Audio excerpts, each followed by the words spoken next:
Hello, everyone, and welcome to episode 2 of Elevate Your Craft, the podcast.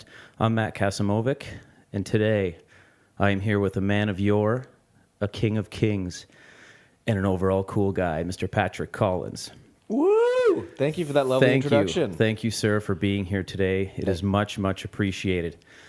Lots to talk about for those of you out there. Topics include movies, editing, acting, the process to become an actor, Hollywood, trailers, all things film. So I'm really looking forward to this podcast. First off, on the acting side, what have you been up to these days? It's quite the full process and pretty unique. So what have you been doing the past little while? I've been, first of all, again, thank you for having me here. No problem. In the war room. Welcome to Burlington. It's nice. Well, I like how you have the map up of the entire world up behind you. It's sort of like semi-world domination-esque. Yes. Like it's very imposing. I like it. Inglourious Bastards. Yeah, Mike Myers. Like we're going to be, totally like making plans later to invade Europe after the podcast. Yeah. Everyone has their own plan of how they would take over Poland. Well, we're certainly dressed for the occasion. Oh, yeah. Oh, yeah. Well, no, it is winter. What have I been up to lately, though? Actually, oddly enough, it's even though it's just before Christmas right now, a lot of auditions. So I, as an actor, the stage I'm at right now is getting more commercial work. I think that's sort of because I'm going for my my actor apprenticeship, which is the Canadian Actors Union. So I'm going for that right now. So I think there's sort of stages to what you'll go out for content wise. So a lot of it right now is commercial. So it's actually been really busy, I think, because they're trying to get in a lot before the end of the year. So that just means copious amounts of auditions from, car commercials to traveling commercials to commercials for, the rubber stamps, like anything. Yeah. It's kind of all over the place, and one sort of bleeds into the other. But, the process now is just getting out to as many of those as possible and hoping that a few of them stick, because it'd be nice to get an extra little job in before the holidays, I think. Yeah, well, it's interesting you mentioned kind of the process, because I imagine there's a bunch of stages, whether or not, actually in writing, there's stages to an actor's career. But I'm sure there are plenty of people kind of out there that are in a similar position. I think so. Yeah, it's sort of, it's indicative of kind of any sort of, I think, freelance type of job, whether you're doing writing, whether you're directing, you're doing media relations, promotions, things like that. I think it's similar to any freelance job like that, because you're generating the work for yourself, even if it's kind of through an agent. I mean, you have the wherewithal to get the agent, to communicate with them.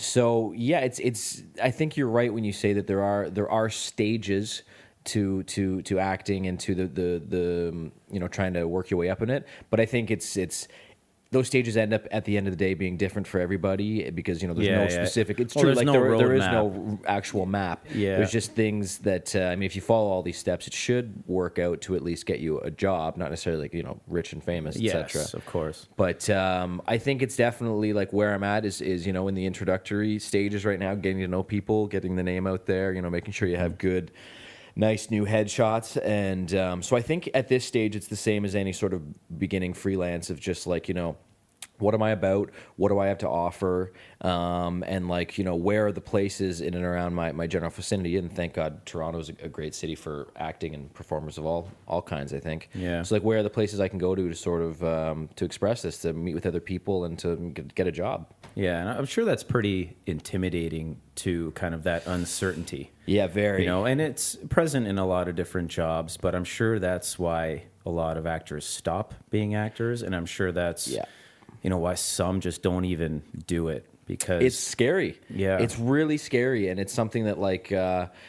Thank God that there are those certain books written, and there are those rules from people that have come before that can say, look, it's awful, but if you are persistent, if you keep at it, things will happen. And, with a little bit of luck, obviously, and that means, go out and meet the right type of people. But Sorry, what were we specifically Well, going just with? the intimidation factor. Oh yeah, like, very very much Yeah. there, because I mean you're meeting all these people for the first time, and you're meeting so many different types of people and what they and how candid they are with you, and so you it's sort of as much as the audition is each time going in and being like, who am I, and like, showing yourself off. You're also learning how to navigate the idiosyncratic sort of personalities of all the casting directors and the directors and everything like that. And not that anyone's out there to get you. They're not. Like, everyone that I've encountered has been incredibly helpful. And, it's not like in the auditions where it's like you make one little script and they're like, not only must you leave the room, but your name will be put on a list and you will no longer work You'll never in work the city. in this town again. Yeah, so when you arrive home, you will arrive home workless and jobless for the rest of your life. Like, they're not like that. Yeah. They are there to help, and that's a great thing to have, especially starting out. Like, I was terrified going into auditions at the beginning last year, and when you realize it's like, no, they want to have you succeed too. If you have something to offer, they want to do their best to promote it. Well, for they you. want to find someone, right? So they want Totally. to make it as appealing for the candidates. Absolutely. As well. And there's no need to be negative. speaking of intimidation, the idea of acting, and this is sort of from my own head, it's always kind of, I wouldn't say easy at all, but the factor that you have to go into the audition and just put yourself in front of these people, and it's not the public speaking factor, it's that you're not being yourself. I've done plenty of that kind of thing where you're doing presentations or you're in meetings and you're going over certain things in front of a group of people, but what's intimidating to me is trying to be something else while doing that. Yeah. Do you find that, like you mentioned, you were kind of terrified of auditions? What was that like, and what's the audition process like? Sure. Well, I'm scared of the auditions where, and I mean, I guess scared is a word that can change for each one. I mean, I think nerves are healthy and they kind of put you onto the right track. I'm scared of things where it's like, they just give you a general sense of idea of like, these are the motions that you're going to be doing on camera. Like when the audition is sort of motion based, like pick up this typewriter, because I'm shooting a commercial in the 40s. But it's like, but here, pick up this case of pop and, grab one and pretend to open it and smile at the camera. It's just like that. It can be as basic as you want it to be, or, you can really go in depth and create a whole reason as to why you're lifting it the specific way and why you're looking at it. And so those ones are more confusing to me because it's just like, as someone who like always kind of tries to put in 110% to things and really get in depth, you can sometimes think that there's more there than there actually is, and it's literally just like, no, we just want you to pick up this pop. You're in your own head. You're thinking over too much. Way too much. And you think that has to, because it's very hard to look at like what should be applied to each individual audition. I kind of got frustrated a little bit a couple months ago with auditions. Not that they weren't happening. It was just, I was just like, I felt like I was bringing something good to it, but things weren't happening. And I know, like, obviously, there's a million different reasons why you won't get a part. You can't take it personally, and I don't. I'm just purely from like because there's no feedback. Yes, So that you is can't, frustrating. And I think the biggest, to get back to your original point, I think like if there is sort of an intimidation there, it's that you're intimidated that you may only get to do it once. Yeah. Where you want to say to them, you're like, look, I know there's 5 different ways you guys can see this, and I can play it for you 5 different ways, and I'd love to, but you have to make that one choice and stick to it. And if by the grace of God they're like, okay, well, let's try it this way, then you're like, yes, I can bring It's something another totally shot. new to it. Yeah, you almost got to warm up. Yes, and those are the best process. auditions where they're like, okay, let's just try it again, bring it down or bring it up or try this, and you're like, okay, nice, I can at least stretch my legs here. But there are ones where you go in and it's whatever you came up with, it's done in 30 seconds, and then you're out the door. Yeah, and you know nothing. Know nothing, good or bad or anything. And so that part is kind of tough, and I wish in certain ways you could just kind of pop your head in and be like, not that I got it, guys, but what could I do? What could I do differently? But Well, they're get not some there to do feedback, that. even if they were like, no, you didn't get the part, but here's what you could have done better. Yeah, it could be nice, but I Yeah. mean, they're dealing with so many people that I Exactly, understand it's yeah. impossible. But so you have to. So I think that's another thing is being someone who kind of I tend to overthink things and or just really try to get specific when again all the writing's on the wall. When you do kind of think over your audition, it's so easy afterwards to be like, oh, I should have done this, I should have done that. And it's like, oh, I could have been more subtle, or why didn't I just breathe and take more time? And I mean, that's definitely going to help. Always but in sometimes, retrospect, but it's it's always, clear, it's hindsight is 20/20. And so what I've been kind of conscious of though lately is like, there tend to be like 5 or 6 things after auditions where it's like in general like those are rules I should follow. Like take your time a bit more, breathe a little bit, go for subtle even though you think they're not looking for subtle. Like just and like a big thing is like I tend to have a pretty expressive face, and I think sometimes I think, well, oh, they'll love that because I can show off so much with my face, and that can be like detrimental sometimes because I'll look at myself in the mirror before an audition and do what I've been practicing. It's like, oh, I'm going nuts there. Like I'm just really like, especially if they're looking for that maybe subtle humor or totally a certain type of look. And if you feel that you're good at like sort of using your face to communicate, you kind of may rest on that a bit much. And I think I've done that before. So you just have to like look and be like, oh, it's like I've realized that I have to memorize facial expressions. I have to literally memorize how they feel on my face, like how far I'm stretching my lips, how much I'm closing my eyes. And you actually have to like memorize those muscular patterns to know like how much emphasis you're putting into those facial things. And I'm sure that this is probably something that theater students probably learn the first day, but I'm just coming to a realization now. But that is kind of helpful because it's sort of like it helps with like quick direction in the auditions. They're like, well, try this or try that. You know the degrees in which you can kind of manipulate your face to get there. Yeah. So I'm hoping to dig into more auditions that have like I haven't had a lot that are really dialogue based, like a lot of back and forth. It's been more like quick commercial things like, "Hi, I'm blah blah blah, and I'm trying out the new, what have you." So yeah, anytime that you can maybe put a bit of a spin or a character spin on it seems like fun. But again, at the same time, it's like, do they want me because of just like my voice or this or that? Yeah, my beard or whatever. I don't know. So I got some headshots done recently, and I did half with the beard, and then I shaved halfway through, and so I just have that option. It's like, here's a clean cut me, here's regular day filthy me, that because I hate shaving and I'm lazy. Yeah, hey, I'm the same way. Oh God, I mean, if I didn't have to, it would do you think that nice. As an actor, even the most established actors that you see now, do you think it's kind of being able to adapt or change and fit into any situation, or do you think it's kind of developing their own style and then that's it and they have to kind of take it or leave it? Or do you think it's kind of a bit of both and then they maybe develop their style as time goes on? I think it's a bit of both. Yeah, like I mean, you definitely, like when you think of like a specific type of actor, like you definitely know that they get hired because they have that look, that feel, that style. That's what you want, like a Jason Statham or something. You know, you're going to get like a moody British dude that's probably going to go in your action movie. You're not going to and then put fight him 10 in the next people at a romantic time comedy. and then So squat a car. So I think that's. I think there's different ways where it kind of ends up, and I don't necessarily think it's the choice of the actor. Like you think of all like there's great character actors out there, that have and they're usually like a bit more portly fellows and a bit more comedic and have a funny look to them. But then you hear about them like doing these dramatic roles, and it's like, who would have thought that Patton Oswalt in Young Adult, he could be so real and so genuine and emotional and vulnerable, and you're like, well, he's an actor, and it's just like you've just seen sort of him showcase this type of style and this sort of character acting where you can kind of, it's like a Zach Galifianakis. You can plug Zach Galifianakis into like the goofy friend into a bunch of different movies, but if you actually see him do dramatic work, he's also quite subtle at that. So I think I'm still figuring out sort of the specific way of studying it in whether it's like if the end goal of acting is for it to be, Patrick Collins is this type of person and you can cast him based on knowing that he's this type of person, or again, like if you want to sink into a role and create something completely different, like Steve Carell has this movie out, Foxcatcher. I was honestly going to mention that because he's getting a lot of attention, huge buzz for that role. Yeah. And you mentioned you kind of wouldn't really picture the person in that role, and I thought of that immediately. Exactly, and usually, like, you would never think. I mean, it's the Despicable Me guy. It's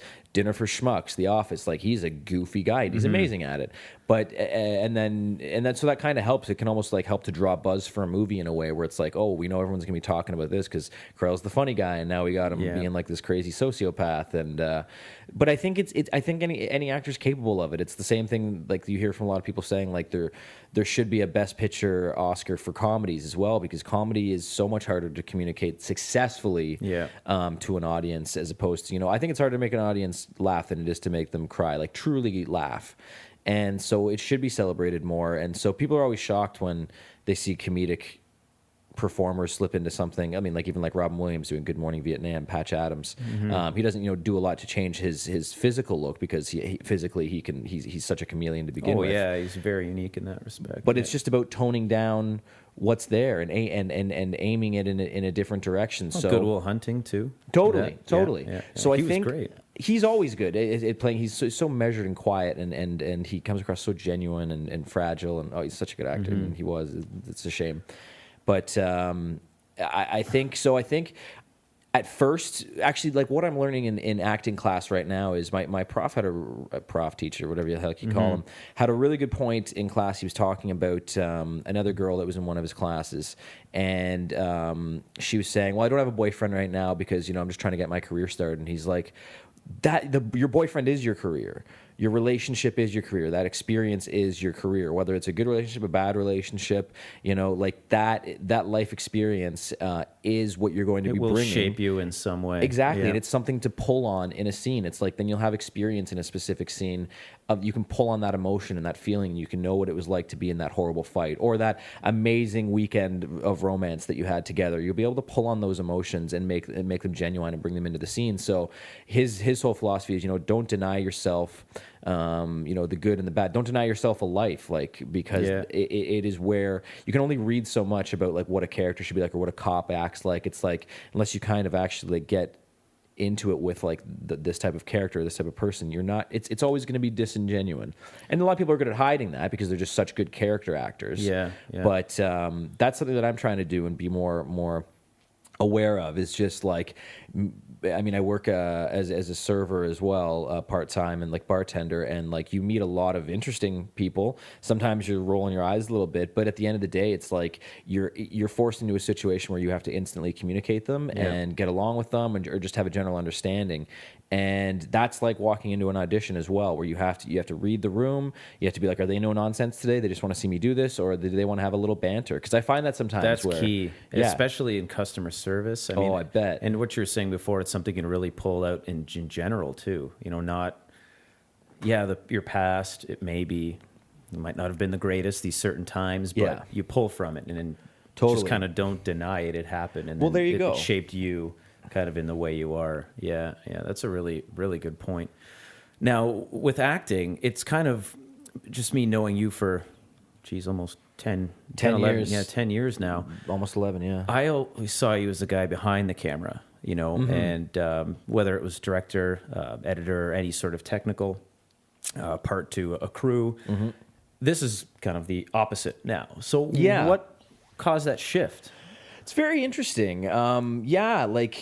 Because basically I'm 28 now, and I guess I would have gotten into acting officially, getting an agent and actually going through the actual process when I was 27. So just about a year and a half into it now. And I always loved acting. I always loved performing from young as I can remember. I was making funny videos with my brothers, and then same thing in high school. We'd have these communication technology classes, and we'd just go off. And the teacher understood us enough that like we were barely even in class, but we'd be off making videos, and then we'd come back and like spend our lunch hours editing them. Like he knew it was cool that we weren't in the class the whole class. Like we were learning it definitely. So I always loved performing in that respect and making people laugh, but I was in plays in high school, but I was also really shy sometimes about being vulnerable as an actor and like wanting to like, because I like that acting allows you to like speak dramatically and like, have these sort of soft soliloquies and really try to emote. And like, it always, I think that's kind of what happens, to get back to that Steve Carell point is, and even when you see like a dramatic film with like Will Ferrell, he was in that movie Stranger Than Fiction. And like, sometimes he's saying things that are like really dramatic. And like, even in the theater, like people are laughing and it's like, you just can't help it. You're so used to seeing this guy as lovable and goofy. And like, that's why that moment in Good Will Hunting Hunting is so great, where Robin Williams has that speech when in the park bench about like his whole life with Once more Matt into Damon. the breach, dear friends. That scene, and so it's just you realize like if you're that good, you almost you can see like the comedy and the Robin Williams there. You can see him, but he's so good at actually transforming that situation. It's believable. You get into it. Yeah, I agree. Yeah, and I always loved those scenes and like would do them as monologues and things like that. But I always felt nervous and weird and vulnerable doing it in front of other people, or almost kind of like I remember like being teased with some other friends in elementary school because we always liked to like be like the performers. So like I remember we had some they were buddies, but like they would always be like, oh, spotlight, whenever me and my buddy would like try to do something in class, and then you kind of get like, oh, like 'cause I never want to be that guy that's like, look at me, but I guess I guess that's kind of what it is. I mean, all of acting is a look at me, and you just have to make sure that it's. There's a reason to look at you. There's a reason, There's nothing wrong. That's what all art is look at me, look at this, look what I did, and as long as you actually have something genuine, then there's no issue. And so I think I was just worried about that. But to be honest, like when I grew up watching movies, like I loved. I would say I always like you always love great performances in movies, and there's certain moments that always stood out. But I would say when I watched movies, I was always watching them more from a level of just technical excitement. I think that's what always. It's weird. It wasn't until like I get to university and like you start discussing like characters that you love in movies, and like I remember my friend being like immediately like, oh, my favorite character is Quint from Jaws, and I'm like, oh yeah, Quint's an amazing character, and I love Jaws, I love that character, and I love that, but I never really like thought about like, oh, like who is a specific character that just stands out. I would always think in Jaws like, no, it's the music, it's the photography, it's everything but the performances kind of. Yeah. And so I think when I watched films, I would focus more on the technical aspect, like because that's really like that's the magic that dazzled me. Was as a kid just having moments that literally raised goosebumps on my back just from seeing like a well cut montage sequence. Like as the one that comes to my mind is as cheesy is Michael Bay's movie The Rock. Yeah, and like it's at the end, and it's and like they're about to fire the plasma on the island, and like Nick Cage has got the flares going. That's what I was thinking. And like Sean too, Connery's running in like slow motion, and the music's super intense, and it's just like I remember getting like. I felt like almost like I was going to be sick. I got such chills from that scene just because of the way it was cut. And it's like cutting over landscapes of like San Francisco. And like, it's just like, it's the ultimate cheesy like action movie moment. But like, it was at that moment I really understood like what you could kind of do with suspense and like emotion. And like another one is like Apollo 13. That was like one of my favorite movies. And, there's so many scenes of just this triumphant score playing in the background. You're cutting between all these different action things happening. It just builds up within you, and that's why I love like Christopher Nolan movies. Not to keep jumping on the editing thing, but he's always got 10 different types of action happening in different locations at the same time that you're jumping from one to the next. He's building the tension, building it up, and I think it was just that kind of the rousing nature of film, and that like there's always something new. It's always accelerating. You're always falling into the film more and more each time. That's another thing Christopher Nolan says about editing is it's like you're falling into the next frame. But that was really connected with me most on a visceral level watching movies as a kid. It was just the combination of sound, music, etc. Whereas the acting was a part of it. It wasn't the main thing that I looked at. And I think where I looked towards acting, at least. Because I think when I was young, I looked at a lot of like, I was huge into sitcoms. As much as I watched movies, I watched a shitload of sitcoms. A lot of Frasier, Friends, Drew Carey, Home Improvement, Seinfeld. Lost in Space. Lost in Space. Oh, what a good show. Like, exactly. But I would watch things like that were a bit more comedically bent, a bit more over-the-top performances. Like, I mean, with sitcoms, it almost is like a stage play. You really have to. There's no time for subtlety. So I was really connected with those because I almost took sort of like social cues from like characters that I'd see on TV and be like, oh, well, that's kind of the funny way to act around people or to impress people. So a lot of my sort of personality was like built upon like, sitcom characters that I'd look at. And so that's where the acting and the performance aspect came out of. And that's why I kind of have to constantly remind myself to be a bit more subtle sometimes with my performances and with my auditions, is because it's like, not everything is Frasier, where it's like you're appealing to a crowd that's right there, like that's a stage play element. And so that's where I looked toward my acting. So it was more from a comedic point of view. And then with film, it was about learning the behind the scenes. And my brother went to university. He's 6 years older than me, and he did a lot of video editing in high school. He's a very big inspiration for me. He did a whole Star Wars feature film in high school with his high school's permission, and like used it to promote like the high school's like charity drive. It was amazing. It's like an hour-long Star Wars movie that he made.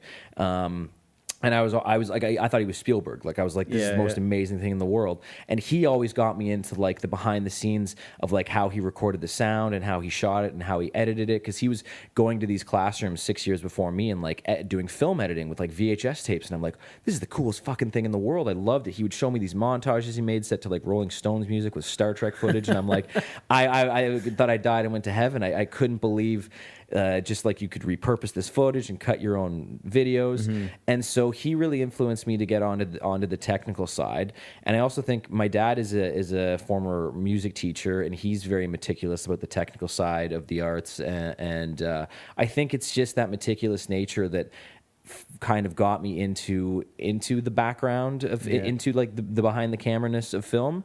Well, you need that. You do. To do it, right? I think so. And I think when you get into film school, everyone wants to direct because that's the first thing you latch on to as a kid is like, you know, in the movie ends, you see directed by.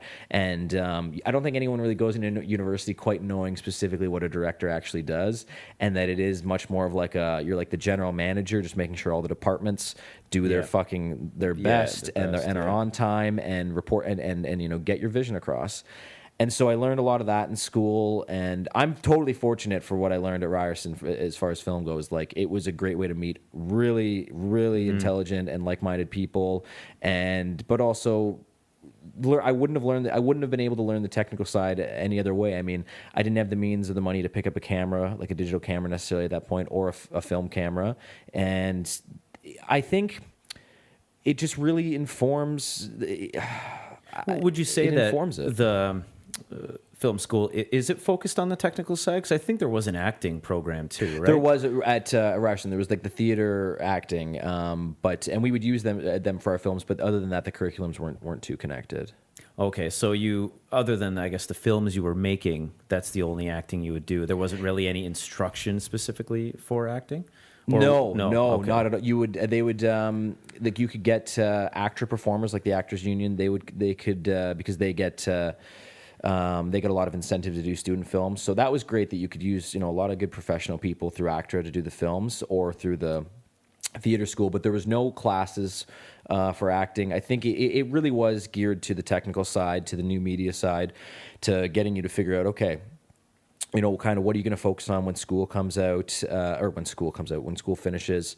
And they just wanted to be able to make you, I think, just literate in that world. And that world is so technologically based. Know how to handle yourself. Totally. Right? You need to know how to use all the computers and those programs. Like, you need to be very technologically fit, or else you can't really do it. Like, you really have to be up on technology. So that's why Ryerson was super important, and to have that background, because I can sit on set now and I can be doing things, and like, it's good to know, not that necessarily you're involved in what the crew's doing, but it's just good to know what the crew's doing when they're setting up, and you get hints, you get tips, you get to see how people shoot crowd shots. Like, I was in a Crest commercial this past summer, and it was we shot at the Hershey Center in Mississauga, which is a good size arena, and they were doubling it for an NHL arena because they would get some stock NHL footage that they cut into the commercial. And it was great because, like, you know, I'm the focus of the shot. Like, I'm cheering, like, oh, they scored. And it was weird. It was like a triangle behind me spread out, like, you know, to fit into the threshold of the lens. There was about 35 people, like, spread out in this V formation behind me to make it look like it's a packed arena. Whereas if you take a step back behind the camera, it's like, no, that's just like literally filling the frame. And so, you know, you see little things like that, and just like how quickly and efficiently they work within that model.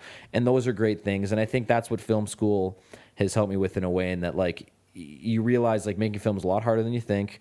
If you want to do it right, you have to have all these intricate people on set, like the continuity supervisor, making sure everything is the same each take. You're doing the same. Really? There's a continuity supervisor? Oh, continuity is huge. You wonder that. I mean, continuity is certainly important. You want to make sure everything's the same, but there's actually someone... Oh, yeah. If not in the whole department. making sure that the correct costumes are being worn. If you go up in a shot and you put your right hand on somebody's shoulder, you got to put your right hand on their shoulder every time. Otherwise, in the editing room, you're going to get caught up in bad cuts. Things aren't where they are.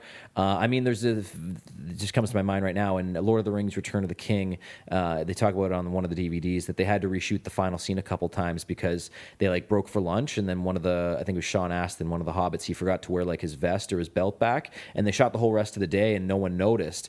And it's you have to fucking reshoot that day again because he didn't have this tiny little detail on because that matches nothing else.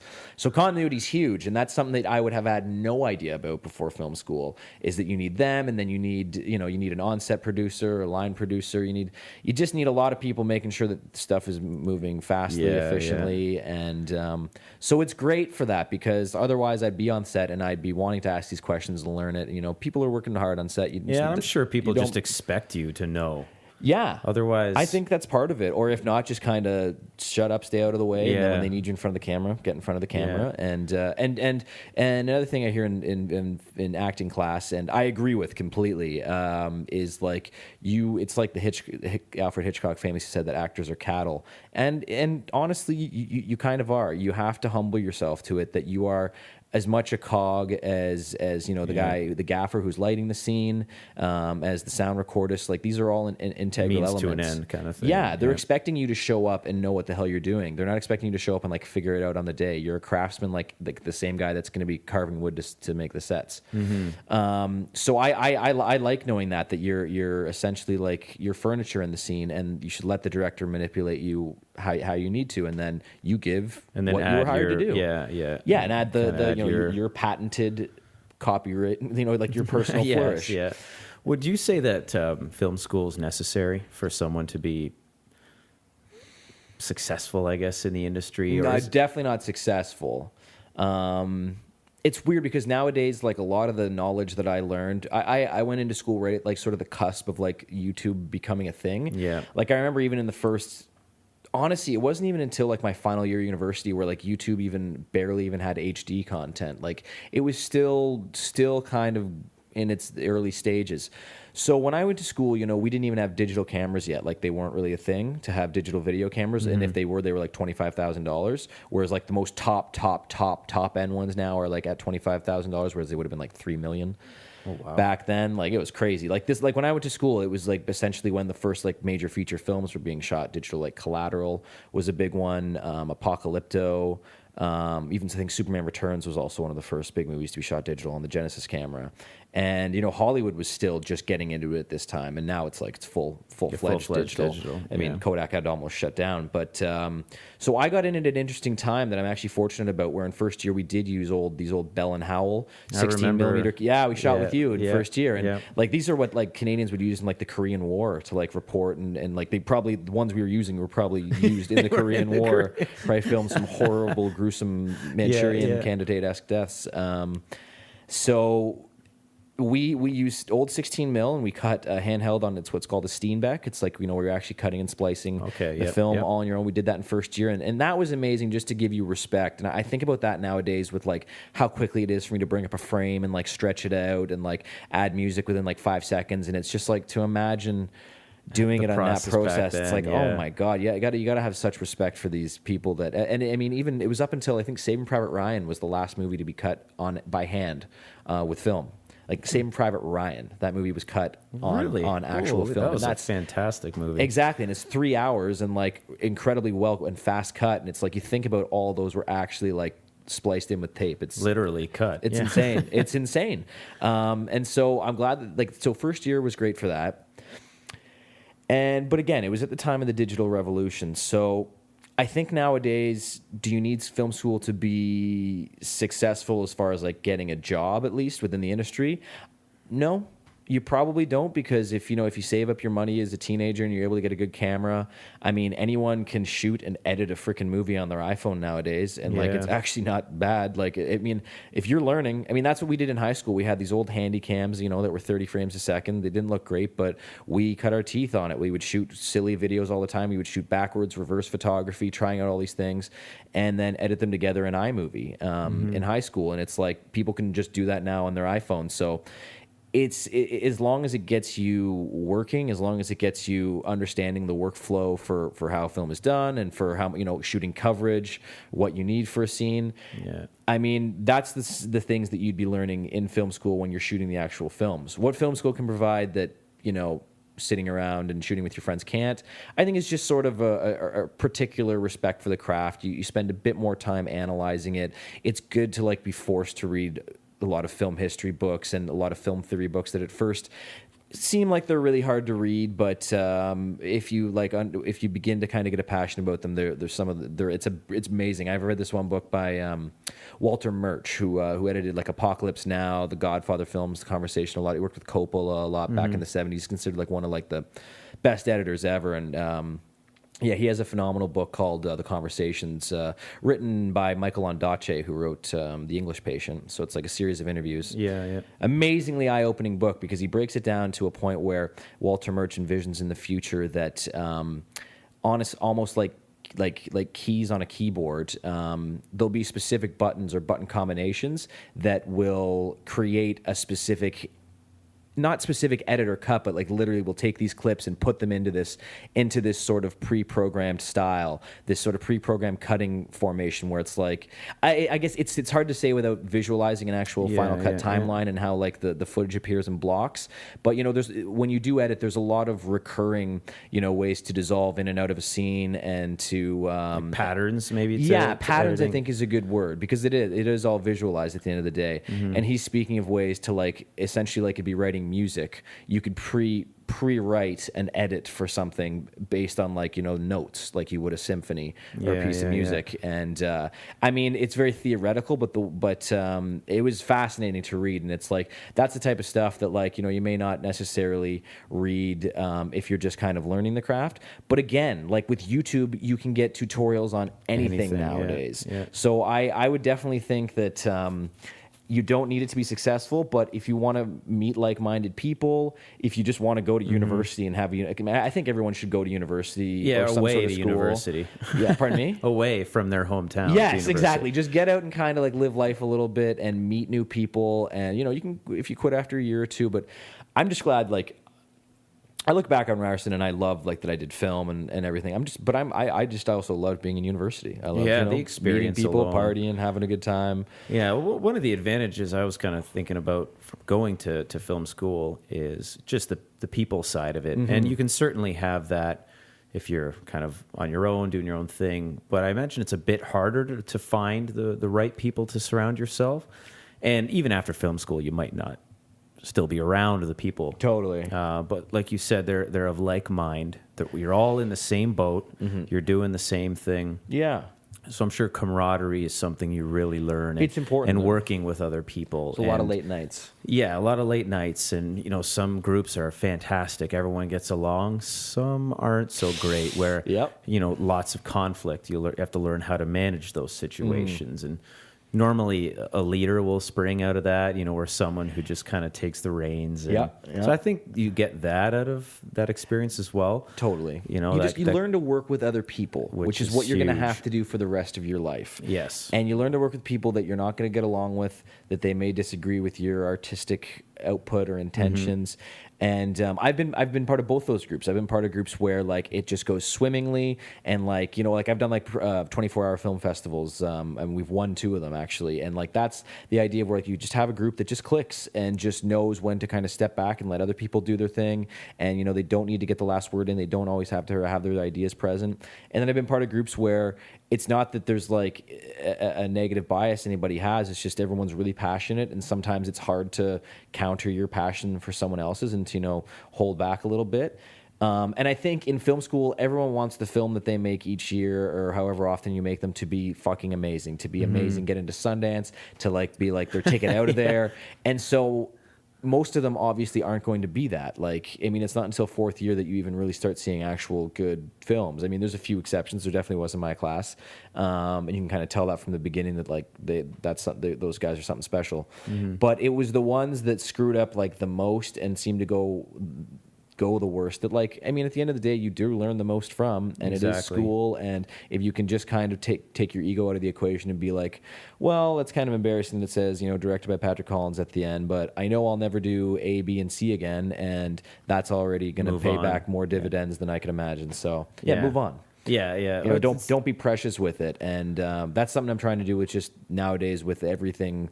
As far as like, you know, because I like to do some sketch comedy, is just the more you, it's all about output. It's not about making the one perfect sketch. It's about having 50 sketches as opposed to 5. Even if they're all 2 minutes long and some of them are really dumb, you have 50. You show people confidently that you may not always be firing on all cylinders, but you're constantly outputting, because Yeah. it's like a lot of TV shows. Not every episode's perfect, but when you do have the great ones that come along, you're just like, it's all the better for it. Well, statistically too. I mean, Yeah, it's like totally. this sales thing where, you know, 1 out of every 10 call, you're going to get or 1 of every 100, you know, it kind of varies. But if you make 50, odds are probably 1 of them is going to be Yeah. decent. Yes, And then it- you just work off that. But Totally. even when you do 50, you get a lot of practice too. That's the thing. And I'm always kind of reluctant sometimes when I have like ideas for sketches or little videos, and you look at it and you're like, well, it's not perfect. And it's like, well, it's never going to fucking be perfect, especially if you don't like just turn on the camera and see what happens. And that's something I got to push myself toward more, is just like, just get out there and do it, because what else would you be doing? You'd be watching Yeah. Netflix or like, you know, Frasier for the oh yeah, I'd be 110th watching time. for the 100th time. I'd be watching that one episode of Frasier, and that's the truth. So every time, like, you know, you just go out and actually do even the most minimal of things. Yeah. It's always better. Do you think anything can be better about film school? I have a pretty subjective experience, so it's hard to say in general. I think Even based on your experience. well, I would mean, say allow people to make more films per capita, I guess is the right way. But especially, I think with digital now, they can get away with that, whereas we couldn't. I think it's like they should be making a film a week. It shouldn't be based on like, you know, like maybe in the later years you have like the thesis projects like we did, where a semester is based on making a film. But in like the first and second years, I think it should be like, go out, make a 2-minute film this week. Here's your 5-person crew. Next week you're going to be with these 5 people. Next week you're going to be with these 5 people. And it's just, you go from editor to director to writer to producer, and they make you do it every single week. I think it should be more based around that, and then you have your theories classes at the same time. And because I think it would make people less precious with everything that they have. There would be so much less emphasis on, you know, making the perfect script. It's just like you'd figure out like how much is actually rewritten on set, and how much, you know, it's impossible to figure out how you're even going to shoot a scene until you block it with the actors and in the actual location. You know, you can write this bar fight scene or confrontation, but until you're actually in the bar and you realize like the geography of where the tables are, and we can't actually move this table because it's drilled into the room. Okay, we're gonna have to reset this, and so it's everything could change. Everything could change. Just, so don't pre-plan, but you know, don't pre-plan sort of.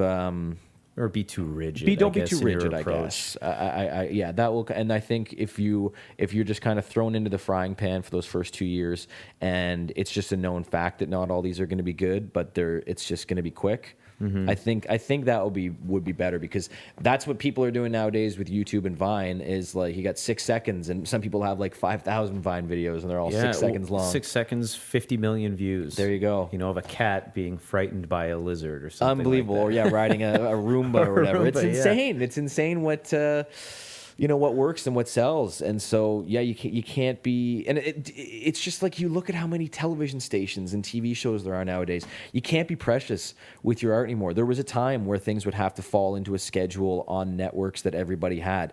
There's like 700 channels now, and I'm still being told about shows from friends and things I haven't seen yet. The shows I want to see, but there's just so many shows to watch.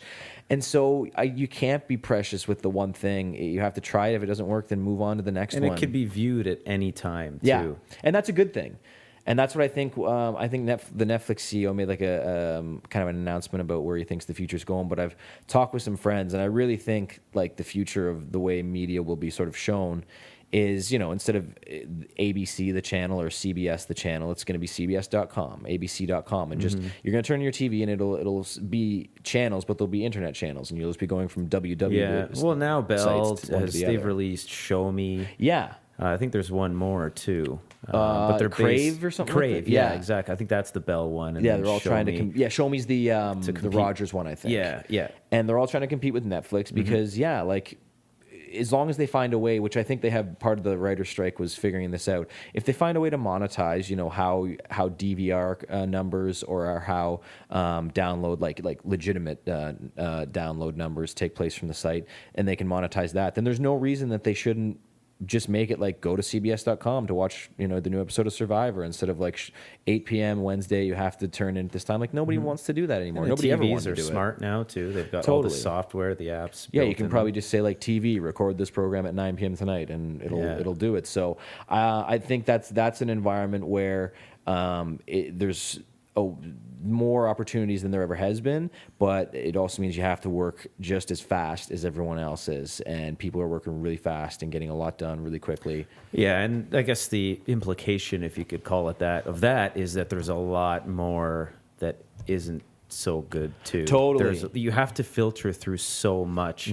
We're exposed to so much media that it's kind of difficult to... And so many people's opinions on it too. Yeah, exactly. Exactly. and so Everyone can have their opinion. They post the ratings, the comments, all Totally. that kind of There thing. was the newest episode of South Park last week was all about that. It was Cartman has like his own YouTube comment show now where he just comments on people commenting about pop culture.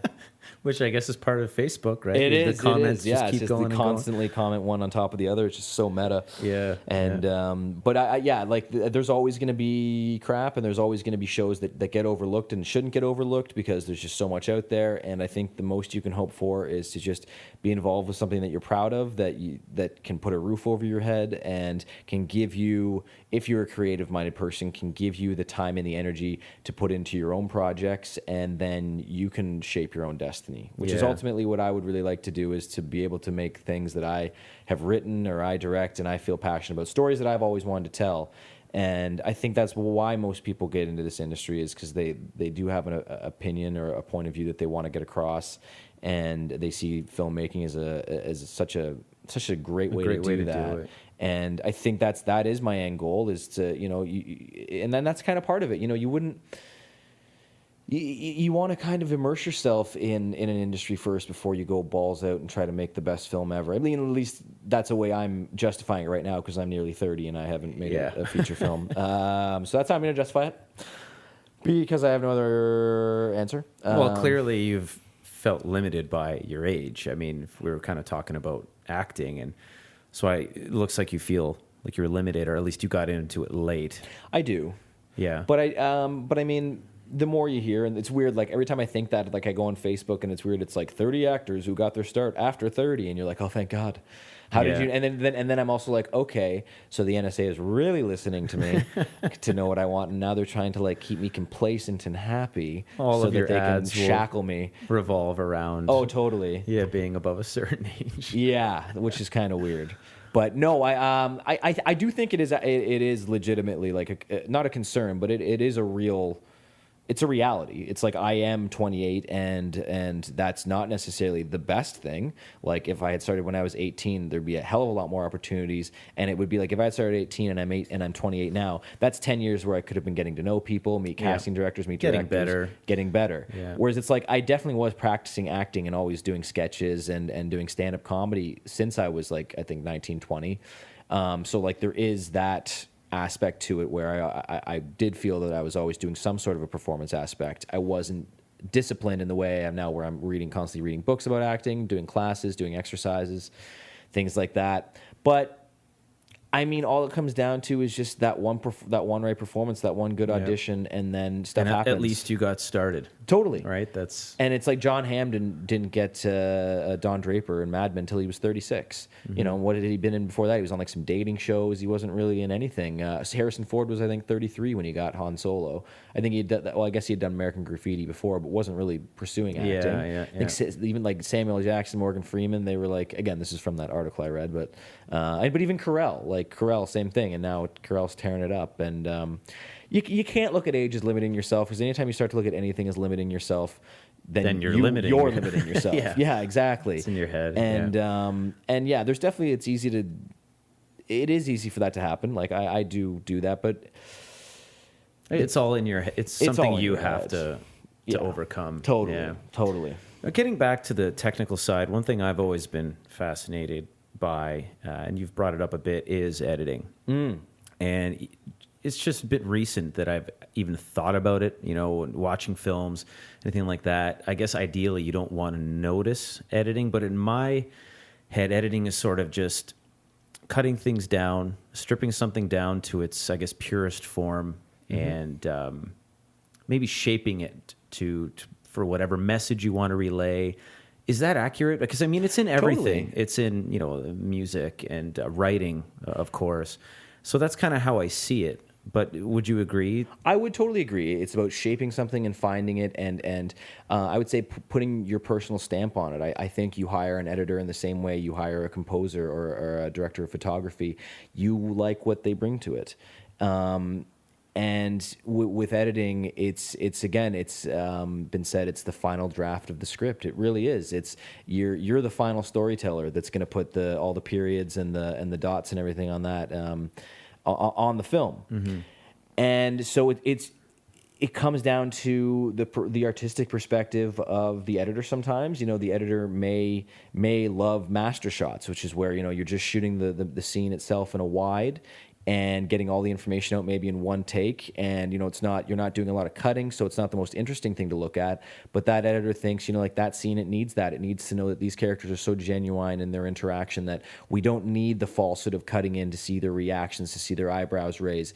It's the idea that they're in this location and they're engaging with this intensity that matters most. And that's just for like a scene in general. The philosophy behind it, I think it comes down to who you are as a storyteller. That's why on a lot of comedy films you see in Hollywood, there's usually like 3 editors on a comedy film, at least 2, because you need different perspectives on how jokes can land, whether it be, you know, cutting to the dog shitting, or cutting to, or like someone going ooh and inferring that the dog's shitting, and then cutting to, you know, like Bill Hader like raising his eyebrow like yeah, and you're doing the same thing. The dog is shitting in the scene, but you're showing it happen in 2 different ways, and that can be 2 different people's perspectives on how they think that scene, how it's going to maximize laughs. And so the same thing with drama in terms of, you know, using wide takes, using medium close-ups. Like if you have a scene, say it's like a thriller, like a suspenseful thriller, and you know, in all these thrillers where like they have to like meet up, they're hiding from the FBI, so they're meeting in like plain sight, and so like maybe they're in like a diner in Las Vegas, and you can play that entire scene in a wide shot, and it can mean 2 different things. So you have like Tony Soprano and Joe Pesci, because that would be a good movie, talking to each other in this diner. And if you have it in a wide shot, and like, you know, maybe it's from a distance and they're sitting on the opposite end of the diner, and you can hear the Elvis music playing, but you can still hear them kind of talking, it shows that they feel safe in that environment. You know, like all this bustling is going around, they don't feel the need to lower their voices, they're talking normally, they know that they're hidden in this place. The second you keep that same sound design, you keep those exact same sound elements of having the music and their dialogue, but the thing is, if you cut in to a close-up where it's like a close-up on each of them's faces cutting back and forth, and maybe, you know, Pesci smoking a cigarette, so you have some smoke coming up in the middle of the frame, it's immediately filled with tension because the background is kind of blurred, and you know, you can maybe have like a bell go off from somebody opening the door and have Pesci kind of look over his shoulder. You don't even need to cut to what he's looking at, but immediately you know it's the opposite of the master shot. Completely opposite, because he's hiding within a frame now. With the master, they can move around in the frame, and it's almost like a stage play. Like and then when the frame can also trap people. and keep them inside. And the idea that like that's why with like those Bourne Identity movies, any movies with kind of shaky cam, it not only gives a documentary feel, but it allows characters to move kind of in and out of frame, and just gives it more of a hectic feel. Like it puts you very subtly on edge. Yeah. Like you could be the one filming it, I guess. More of like a realistic. Absolutely, kind of vibe. It's the same sort of as like if you're following with your eyes. It's not going to be this straight locked off shot. And so yeah, that's a big thing to think about in dialogue scenes is, and that may come down to the director too, is the director may decide, I don't really want any cuts in this scene. I'm going to have the camera move in a circle around this table for this whole 5-minute shot. I think like Tarantino does that a few times where he'll just have a roving camera going around the whole scene and they play it out all in one take. And that's different from a master. He might have shot the master as well, just in case they needed it, but he's like, no, we're going to play it all out this way. And so as the editor, you just kind of have to plunk that in. Or if you're really creative, you can insert some other different shots or find reaction shots that are also within that, those couple of takes. And so the camera's still always moving in a circle and at the same pace, but you can cut to different people's reactions. Or you can play it all out as once. So you're hearing characters talk off screen and you're just getting the reactions of other people. And it's really organic to the speed of how fast the actors deliver their lines, combined with how fast the dolly is being pushed around with the camera. And there's all these elements that are so random that just come together, and that's really what the editor decides. Because the one take may have gotten George Clooney in his close-up, and then the camera spun around just in time to have Brad Pitt shake his hand, or the whole thing might have been on Brad Pitt while Clooney's talking, and then it gets over Pitt's shoulder just as he shakes Clooney's hand. And those are your different takes. You got to pick one. So it's up to you to pick the take, but you also, in the greater sense of the film, need to be able to justify why. And why he should be off screen there. And that seems like you're thinking really in depth and maybe a bit too much, but no, that's the fun of it. And that's where definitely that's what it's about, because then you can begin to create your own kind of manifesto. That's a terrible word, but you really your own style. Your own style, and like why and you understand that you didn't. At first, a lot of times with editing, you pick certain shots because they look cool. And why the fuck wouldn't you? I mean, that's why I got into editing. You could cut action scenes and make it look fucking awesome. It's exciting, but... I can see your passion for it, literally. Oh, it's the best. Anytime I get to do any sort of chase or montage, it's amazing. You got fast-paced music, and you get to cut super fast or more than you would. But when it's when you're comfortable enough that you understand why you're picking those shots and why you're cutting at those moments, that's when it really feels like, you understand your canvas. You can explain yourself. You can explain yourself. I think that's the goal. What do you think is the function of where the shot just does not end? And this might be an extreme example, but I remember a film you showed. Was it Irreversible? Oh, yeah. Where the whole movie was kind of just... It was every scene is a single shot. Yeah. Shots. And they sort of meld into one another. Yeah. Like, what's the function of that? Is it... just to kind of see the chaos of it all, or I think it's the organized chaos. Like Scorsese did a lot back. I mean, Scorsese does it all the time. It's a big thing for his. Like to give another example, like in Goodfellas, it's a classic scene. I think it took them like 3 days to light it, and they talk about it actually in another favorite movie of mine, Swingers, because they kind of redo the scene and they talk about how long it took them. But to go over it again here, I mean, you start outside. It's it's the early on in Goodfellas. Ray Liotta is taking out Lorraine Bracco. It's their first date. She kind of knows that he's involved in some shit. He wants to impress her. So what's the best way to do that? The scene itself is about them going to a fancy club and they get a nice table up front. Oh, with the singer, right? Yeah, they put the table there. They put the table there specifically for them. I know what you're talking about. But instead of just kind of. The scene would work if it's like, well, you want to go out with me? And she's like, of course. And then you cut, and it's like, oh, Don Giovanni. And they're sitting down the table, and they're already in there. And you'd be like, oh, he's taking her to this really nice place where they're sitting at the front. He's obviously a high roller. But no, Scorsese builds in this whole long take where they arrive in the car, they get out, they walk around the block and go through the back. It's like, why are they allowed to go through the back? It's not explained. They just open up, they go through the back of this restaurant. That immediately shows like the power of his character. The chef's moving move out of the way for them. They're going up and around stairs. Like, people are okay with them being there. So it shows that he has enough power to go into the back. And it also, from a character level, he's bringing her to show it off to her and to be like, look, I can walk through the back of this restaurant. These people know me. I can bring you in. I can get you a good seat at the front. And so I think the long take can be used for a lot of different reasons. I actually haven't seen it yet, and I feel ashamed. That new film Birdman with Michael Keaton. Oh, okay, yeah. It's from what I've heard, it's essentially there's a few hidden takes, but it's all one take. And I don't know the specific reason why they use it in that film. I'd have to see it, but it can be different every time. There's a classic Alfred Hitchcock film called Rope, where it's pretty much, I mean, you can see where some of the cuts are hidden. It's meant to be one long take. Is that where someone's killed and then hidden in like the table or something like that? So I forget, two guys that are in like university, they kill film literally starts with them strangling their university professor.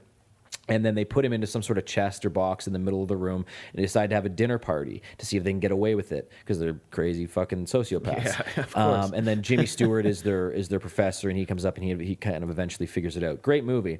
And I think the effect in that film is just to give it sort of, especially for back in I think it was the 50s, just a heightened sense of realism, that it's all kind of, you're not cutting away, that you're watching it happen. You're watching it happen. Yeah. You know that body is not moved. Yeah. And it seems too that it really gives a lot about the characters' personalities. Like, I think of Goodfellas going back, when the camera's kind of going around the bar and it's introducing everyone, like Johnny Two-Time or whatever. He says everything. Get the papers, get the paper, and it watches everyone in their natural state. Totally. So you kind of see it's not informed by a cut or like a low angle looking up at them from below, to establish any of this. It's them in an environment acting naturally within that environment. And I think it's also because so many times in films we see actors like plugged into a chair, or they're slightly rigid in the way that they have to perform for the frame of the camera. And with long takes like this, it can be spontaneous. They can be independent of the frame. They can kind of walk around, like Paul Thomas Anderson, Boogie Nights, Magnolia. There's tons of long takes, like the Master he did with Joaquin Phoenix and Philip Seymour Hoffman. That's such a good movie. But so many long takes with them, and they're not necessarily the most it's beautifully shot, but they're not like roving cameras. They're just these long takes, and again, that's about their performance and the camaraderie. But he also has takes where he's like following Joaquin Phoenix, like walking down like the docks late at night, and you're hearing things off camera and you're seeing things, and you see him reacting to them. So it's living with him, and I think it's also signifying to the audience, it's like, this is who you are right now. You're this character, and this is how you should feel as alienated from these things happening as he does. So it's definitely very experiential, but it can be used for countless reasons. I think it's a tool like any other, and I think it's become somewhat muddled lately because it's become, I guess, easier to do. So it's somewhat used, for it's kind of become style over substance. Yeah. It's almost cookie cutter, maybe. Where because kind of the technique of it and the technical prowess needed. Sometimes you can just program into a camera through computer and just literally let the camera follow this grid pattern that's already been set up. And again, sometimes that can merge with technology to be something really cool. There's a really cool shot in Minority Report where they throw down those spiders that they're going to identify people in this DC slum, and it's like Spielberg lifts a crane over, which is essentially like a whole floor of an apartment building. So you're moving over like 4 different apartments and seeing these spiders come in and take people's retinal scans. And that's something where it's a long take, and you're able to see Tom Cruise barricading his room at the same time other people are getting scanned. So it shows you more than you would get in a regular shot, but it also is blended with the technology in a way that this is a pre-planned crane shot, because obviously it can't be a guy operating the camera knowing to move at these exact times. So it's something that's heavily rehearsed. So that can be kind of the problem when something has to be that strictly rehearsed, that it can come across as flat, contrived. Yeah. So I think just with the long takes, they're like anything else, like a super fast blinking edit montage. You just need to justify it, and that's why that's what it's great about things like music videos, is that it's 4 minutes, 3 minutes, you can do whatever the hell you want. So that's a great place to experiment. But I think when you're doing narrative, you should try to be able to give an explanation for why you're doing these things. Yeah. We've been kind of referring to a lot of movies from 10 to 20 years ago, and I was reading an article about Stephen King. It was a Stephen King interview where he was kind of saying that film now is in a really bad place. And TV, on the other hand, is in a fantastic place. Yeah. And I thought that was interesting because from, the limited knowledge I do have of film, and I do follow the new films somewhat, but it seems like there's a lack of originality these days. Yeah, everything's a superhero movie. Yeah. It's kind of it seems to be the agenda of a lot of studios. And I mean, it's weird. If it was 10, 15 years ago, I would have been all for it. And but I think it's like any other kind of genre. You just get overwhelmed with it. It's like, the 80s, there were so many slasher horror films, and that's why now it's just hard to take any of them seriously. The 60s and 50s, there was all these over the top alien invasion movies, and then they just became super hokey. Yeah, that's true. So I think it's just it's the establishment of superhero films as a genre has just that just seems to be like what people seem to be geared toward nowadays. They make a lot of money. They're like studios like to bank on things that sort of already have name brand recognition, to the point where they're even remaking Police Academy. Apparently. Gosh. And it's like, who knows about Police Academy? And it's like nobody, but it's like you do recognize the name, so I guess that's apparently Ghostbusters too. Ghostbusters apparently might be called Ghost Chicks or Ghost Babes. Oh man. Yeah. I mean, I don't know. I'm all for equality. Yeah, but that's just a terrible name. That's all. I just have a problem with it. It's a terrible name. But again, name recognition. Yeah. And so with films, you're looking at, it's almost like, I would say it's maybe you could key me in more on this, but maybe it's kind of like the music industry where you have your top pop acts that, pretty much kind of seem to be the only thing in music nowadays, which obviously it isn't, but like just because of the pure saturation of them, it seems like Taylor Swift is really the only artist on the planet. And where you have this amazingly huge resurgence of a lot of indie bands nowadays where they may not have, chart-topping global success, but they can make a name for themselves, and there's a lot of outlets that are kind of returning to bring back indie music. I think it's the same with indie film right now because of how democratic and easier it's become to rent equipment, to finance a film.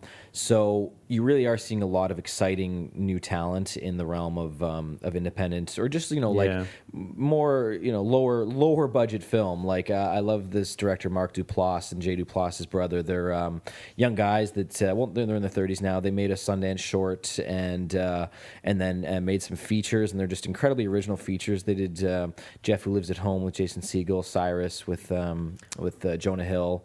I love Cyrus, and they have they don't have the most beautiful visual style because they shoot a ton of takes and they improv a shitload and they find their film in the editing room, but they do find their film in the editing room, and it is original, and there's original voices to it, and I like that. There's a great movie the other year called The Spectacular Now.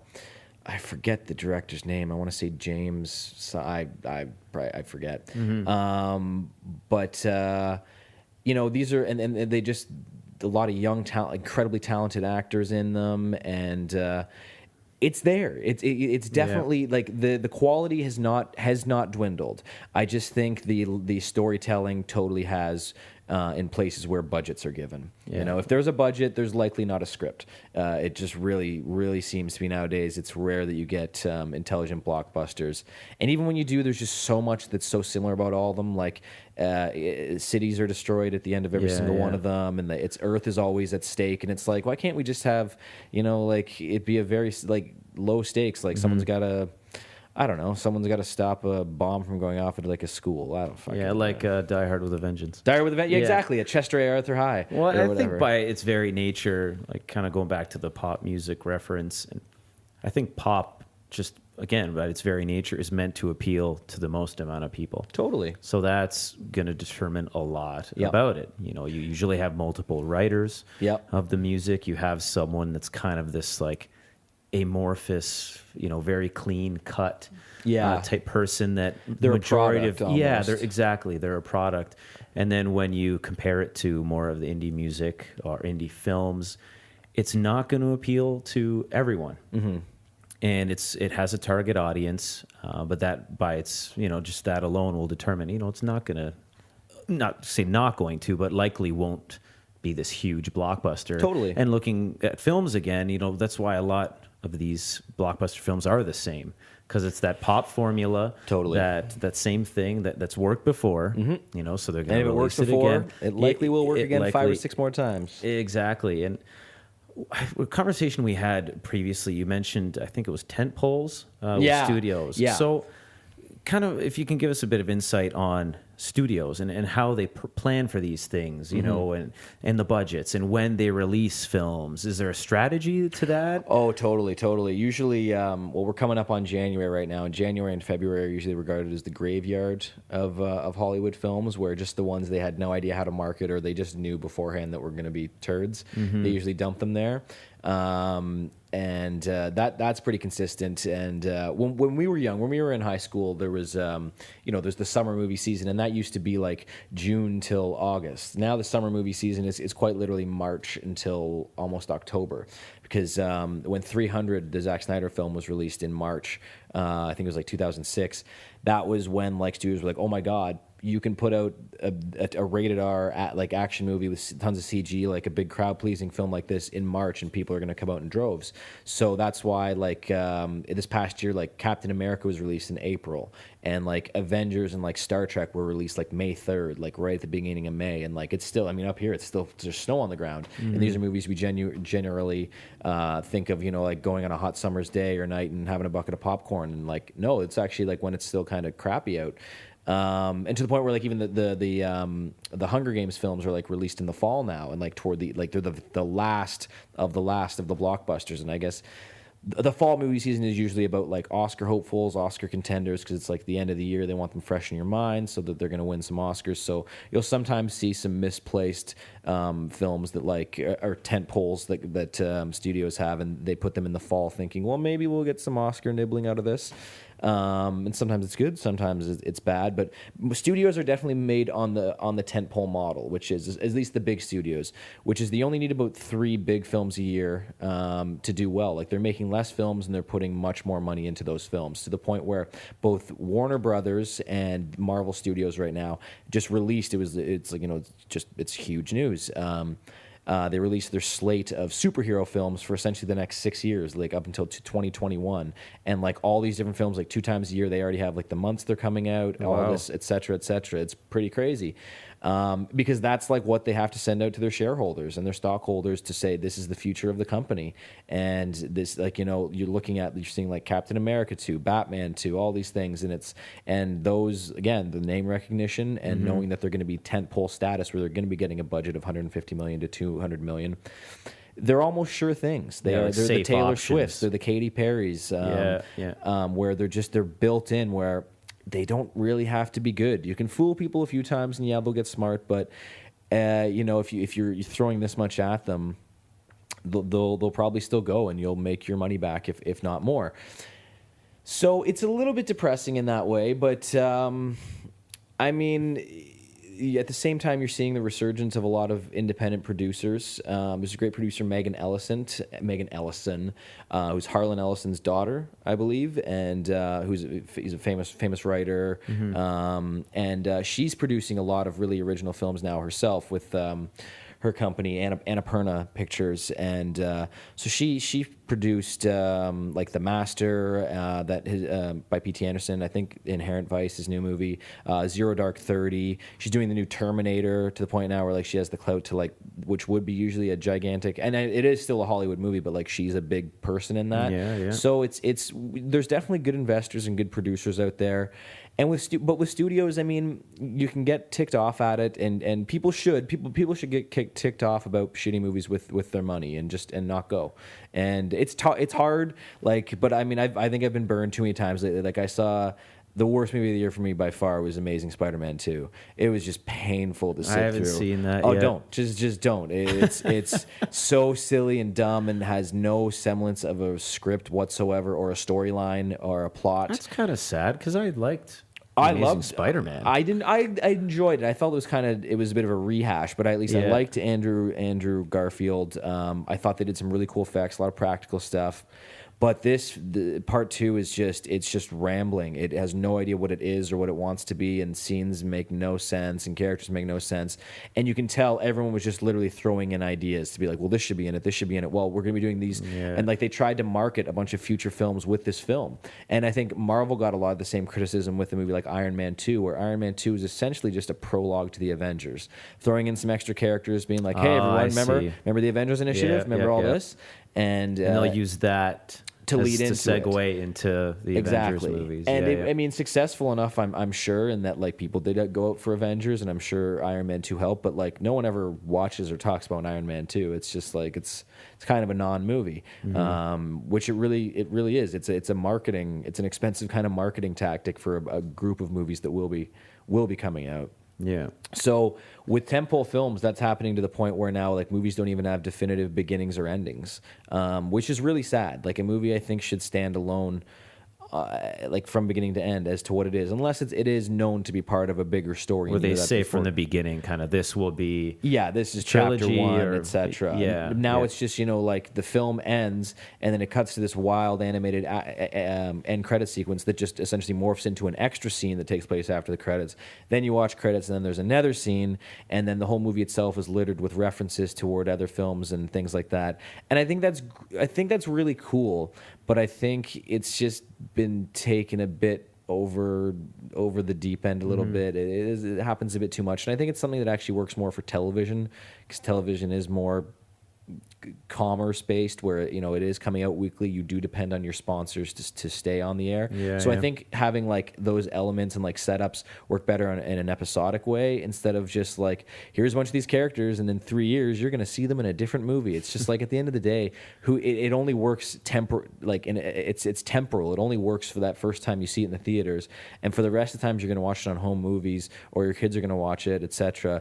Those scenes will literally never have any more meaning, because those movies have already been released. Then I think it's just fun for a while, but now entire films and entire series are being set up just on connective tissue to other. Yeah, and they're not really relying on that in itself. It almost says, we don't really believe in this film to the fullest. We'll have to rely on maybe what'll be coming out. Exactly. Or the only way we'll feel you get your attention is if we kind of slot these things in here and there. Yeah, and I find that kind of depressing a little bit. It is kind of. It's also depressing in that like no one seems to like. There's just no energy into putting a good story into movies anymore, let alone like a good title. Like you have these movies that are based on guys' names nowadays. Like there's Jack Reacher and John Carter and John Wick, and you're like, who, like, what about, like, you can just throw in any name, like first name Stu with the Tinkle or Rodney Ramrod or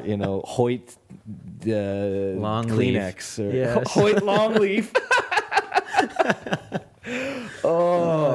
But it's so true. It's like, imagine seeing a poster for Hoyt Longleaf, and it's just like it's Liam Neeson holding a pistol, and it's like Hoyt. That is a fantastic name. Oh my god! But that's essentially what it is. How is that any better than Jack Reacher or John Carter? John Carter it says John Carter, and there's a guy riding like a monster on what looks to be Mars, holding like a sword. You're like, what? What? And unless you know the source material that it's based on, which not everyone did, people are just going, what the hell is this? There's no reason to entice you to do it. And which is interesting, because there was a poll that came out recently. I'm not sure how 100% accurate it is, but it said that 70% of moviegoers, the way they go to the movies is they show up and they look at the name or they look at the poster, and that's how they choose. So it's like, if you're showing up to a theater and you see a marquee outside and it says Jack Reacher, John Carter, or Hoyt Longleaf, you're gonna be like, well, I don't know what that is. I have no idea, and there's no reason for it to be called that. Hoyt. Oh, I'm losing it over here. Oh God, it's just or like Tom Schmegma or something like that. It's packaging, right? It's like the cereal box on the grocery store shelf. Mm-hmm. Those companies pay for that shelf spot. Yep. At whatever eye level, and it's the packaging. You go, you see fancy packaging, and then totally. And I mean, there's nothing to say that there's anything wrong with. I actually think that I love that idea that you just kind of show up to a movie theater and you're like, let's do that one tonight. Yeah. I think that's wonderful. But it's. I think you should think that I love that idea that you just kind of show up to a movie theater and you're like, let's do that one tonight. I think that's wonderful. But it's. I think that's wonderful. But it's. You you should come up with a good name. Like you should come up with a good fucking name. Yeah. And that, I think that's just indicative of kind of the laziness that might be out there in Hollywood. But I mean, these are focus group titles, just like most of the scene, like, you know, the films themselves are focus group to death sometimes. So, you know, it's no one person's mistake. It's I'm sure it's an entire boardroom of, again, it's too many cooks in the kitchen. Yeah, yeah. And so getting back to with independent film, there's not too many cooks in the kitchen, and it is more singular voices. So if you're going to be working independent film, I think like you're going to probably have a nice, comfortable life, and you can travel and you can go make movies around the country or different countries. You're not going to maybe have a huge mansion, but you're going to have a nice house, nice car, and you're going to be And do what living you your want to passion. do. Yeah, Exactly. yeah, yeah. And you're not going to have a mansion. Well, too bad. And it's not the end of the world. And then there are always going to be people that will exceed and excel and get into the big game. But there is like a middle class now, I guess, to like filmmaking that is not easy to get into, but there's certainly a lot more opportunities for it to happen if you work your butt off, which you should be anyways. And if you're passionate, you will be working your butt off. do it 'Cause it won't anyway. seem like work at all. Exactly. Yeah. Yeah. yeah. Do you think reviewers or critics are still relevant? Kind of like the big name ones. I would say maybe not the big name ones, because I not to sound morbid, but a lot of them are getting old and have passed away. Like Roger Ebert just passed away. I would say like Roger Ebert was such a big uniting critic and excited people about film criticism in a way. He was always able to, he wasn't snobby about what he liked, and I think that's why people really related to him. But I think it comes down to nowadays, you're definitely gonna know like maybe your local critics, people you read in your local paper, or you might see on the local news. I think if you follow that stuff, and certainly people in the business that follow the trades, like the Hollywood Reporter and Variety, those opinions definitely do matter. And having those 4 stars pop up in your commercial to say like, you know, the Village Voice or Variety gave it 4 stars, I think that name recognition is important. But I'd say it's the name of the media outlet more than the person nowadays. Probably because again, like there's when you see movies coming out nowadays, this is how you know it's gonna be a shitty movie. Is if you see a commercial and it's like keeps cutting to black and being like, amazing, hilarious, awesome, the best movie of the year, and then you realize who the critic is, and it's an ampersand, and or just not some an ampersand, random, it's an @ symbol for Twitter, and it's a Twitter user, and it's an incredibly small font, and They're just you're grasping at straws. Exactly, They're like, you're not really meant to look and be like, who said that? You're just meant to be like, oh, that was said about this film, and it's in quotes. I should believe it. But that's the hallmark of a bad movie right there. Is and you need to have Twitter reviewers say that it's good in order to get people to go.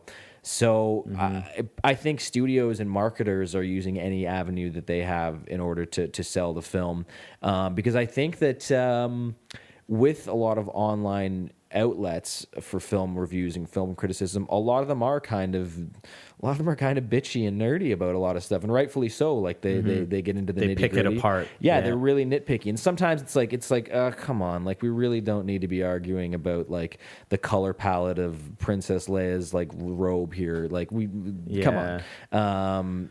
But I think that they I don't know how much power these sites have, but it seems like they do challenge the industry a lot more, where a lot of the stuff that does get brought up on certain sites I read, like either like social justice things in film, or just specific criticism of like a certain filmmaker for tendencies.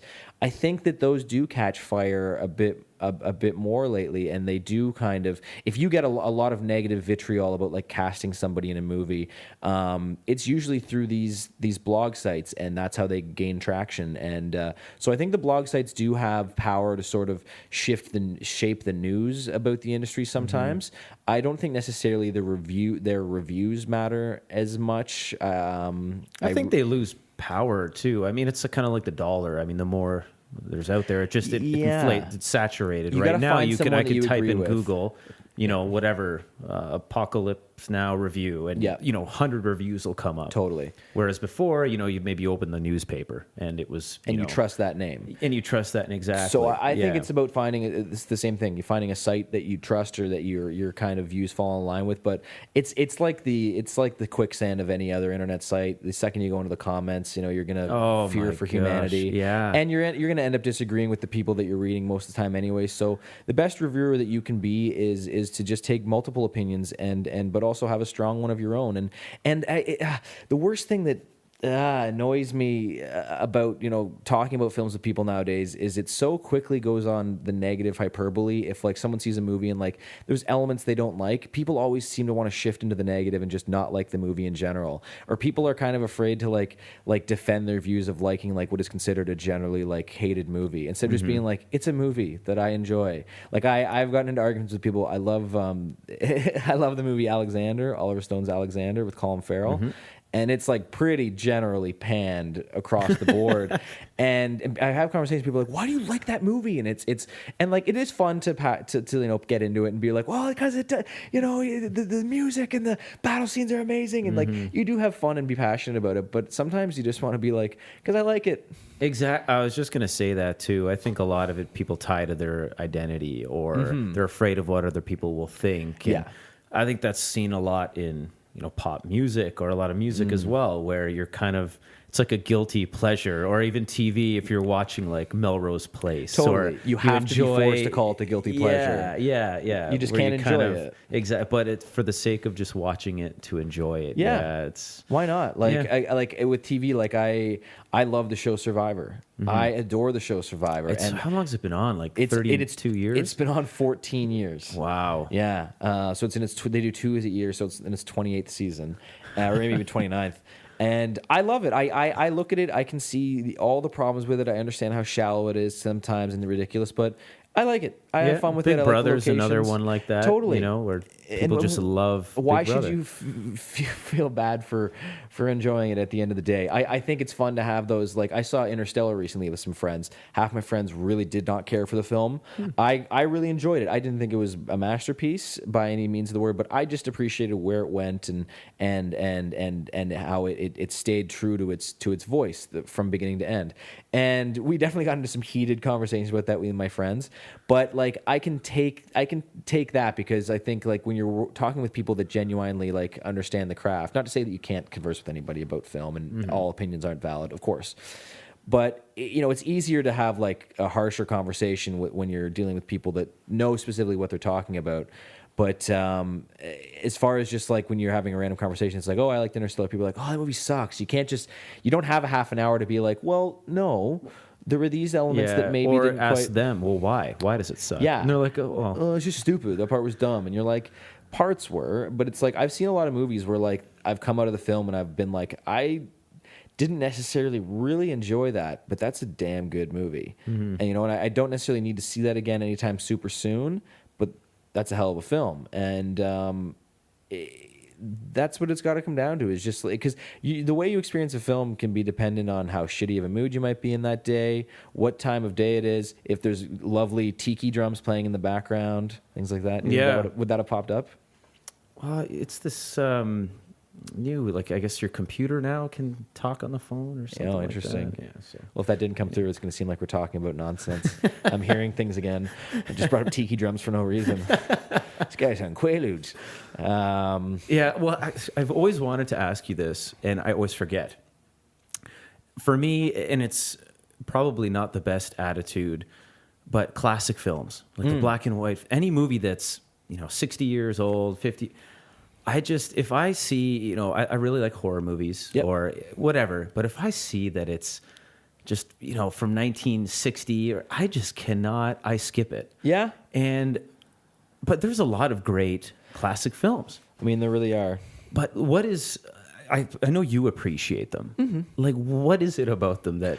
I get your point of view too completely, because like it was the same in film school, watching a lot of old films. Citizen Kane is the classic example, and Citizen Kane technically it's brilliant, and it still stands up nowadays, where you can trace like the technological development based on that film, and like how it just opened doors for like how to shoot, how to edit. Doesn't necessarily mean by today's standards it's an entertaining film. I think, every 10 years, like, pace is accelerated in films. Whether you know it or not, you see a lot of these stories redone. I mean, growing up watching The Simpsons, you see Citizen Kane in one of the episodes, and it's, the Rosebud episode with Bobo, with Mr. Burns' baby bear. And so I think because of where we are nowadays, we've seen so many of these stories recycled that I think subconsciously when you begin to watch an older film, you kind of know where it's going. Yeah. That's true. I never thought of it that way. It's that, and it's also they do legitimately have a slower pace. It was just the way things were done back then. It was how entertainment worked. Things were more subtle. They didn't have a big budget, so people had to find more creative ways to create suspense or action on screen. So there's not as many cuts. There's not as high octane action and over the top music and performances because they were dealing with lower budgets and like the camera size. The camera was like the size of like a Barca lounger. Like it was so hard to like move things around. Yeah. So I really appreciate old films. I don't go out of I've obviously seen like a ton of old Hitchcock. We watched a lot of like great old French and Italian films in film school, and I've watched more because of it. I don't necessarily go out of my way to seek out old school black and white movies. I think like my tenure or my focus like kind of starts in the 60s and the 70s. I really like the way because that was when they sort of started to rewrite all the rules that had come before in the golden age of the 50s and 60s, and the 70s is where they sort of stripped things down and started rewriting based on social conditions and new technology coming out. And I think that's when more of like the pace that we're accustomed to came into play. But no, I mean, I Citizen Kane, I have a hard time kind of getting through that. But there's the great Italian film, The Bicycle Thief, great old black and white film, minimal dialogue there. All the old Hitchcocks, even from the 1930s they're still great mysteries at the end of the day. And so I think if the stories are good, that's what's going to translate the most. It's the same like even trying to watch a movie from the 80s nowadays. A lot of them are really dated in the same kind of awful way, especially with the costumes. I was watching a movie from the 80s yesterday called Broadcast News. I hadn't actually seen it before. And just the costumes were so garish and hideous. It was shocking. And it was just like that turned me off all into itself. So it's just because you're looking at a time and what is presented as something modern, and you're looking at it 50, 60 years removed. It's a time capsule. It totally is. And there's still great performances, too. Oh, amazing. Like Psycho. I mean, you watch Psycho, and it's brilliant. Anthony Perkins in that. And it's just, I think it comes down to repetitive storytelling. And I think it's that you've seen that story co-opted and recreated through our own modern lens, and it just when you see it that way, it's hard to want to always go back to the original when something you saw condensed into 20 minutes in like a great sitcom episode is stretched over 2 hours in a slow moving meditative it's a little harder 60s to swallow. Film. Yeah. And this another kind of thing. I don't know if these older movies had trailers. I imagine they did. Yeah, much different though. So I know you can comment on trailers now, but have you seen a lot of trailers from back then? Like, yeah, totally. How would they differ? They were usually like sometimes done before the movie was even shot or being shot. So they would sometimes use like even like art that was created about the film, but many times they would play out full scenes, and it would be like, watch the new LA pot boiler starring Sherman Helmsley. He's in a lot of great old black and white movies. But they would pitch you the film. They would give like an elevator pitch of the story and be like, a steamy romance. What does a woman do when her husband's caught cheating and she kills the other woman? Like they would literally tell you in this kind of cheesy voice, and then you'd watch a 3-minute scene. Then you'd get more narration than you probably watch another like 2-minute scene. Like they were long and drawn out. Oh, okay. And because I don't know the specific way like they were exhibited, because trailers were originally called trailers because they followed the film. So I think they played them longer because people were still sitting in their seats at that point, and so it's like might as well have an extra 5 minutes. Yeah, sure. And it wasn't, I think, until the 70s that they sort of switched them around to before the films. Could have been the 60s as well. And but I think it goes hand in hand with just the production maybe of more short form content in the 70s, music videos, things like that. They didn't have a lot of the flash either. No, the explosions, totally. To kind of maybe appeal to people in a shorter time. So maybe that's why they had to Find some voice actor. And Exactly, and it was up to the voice actor to really sell it, because then they hadn't even shot all the film, and like they're using takes that didn't even end up in the final thing. Like I think they were just kind of thrown some extra bits, and then you just had to make a marketing campaign off of that. And it just, I mean, because you'd only see them in the theater, you wouldn't see them on a TV, you wouldn't obviously see them on the internet. They didn't have to conform to anyone's style. It was just like, it was like a traveling roadshow almost. It's like, this is what you're going to see when this movie comes out. This scene of passion, this scene of romance. And it's like, let's watch right now as a young Philip Seymour Hoffman and Lawrence Fishburne that talk with Jackie O. I don't know. Yeah, It's it's a weird just movie. whatever. Yeah. And they'd really just pitch it to you, because there was no sense of craftsmanship or of showmanship about that. And I think it was more like the early 80s.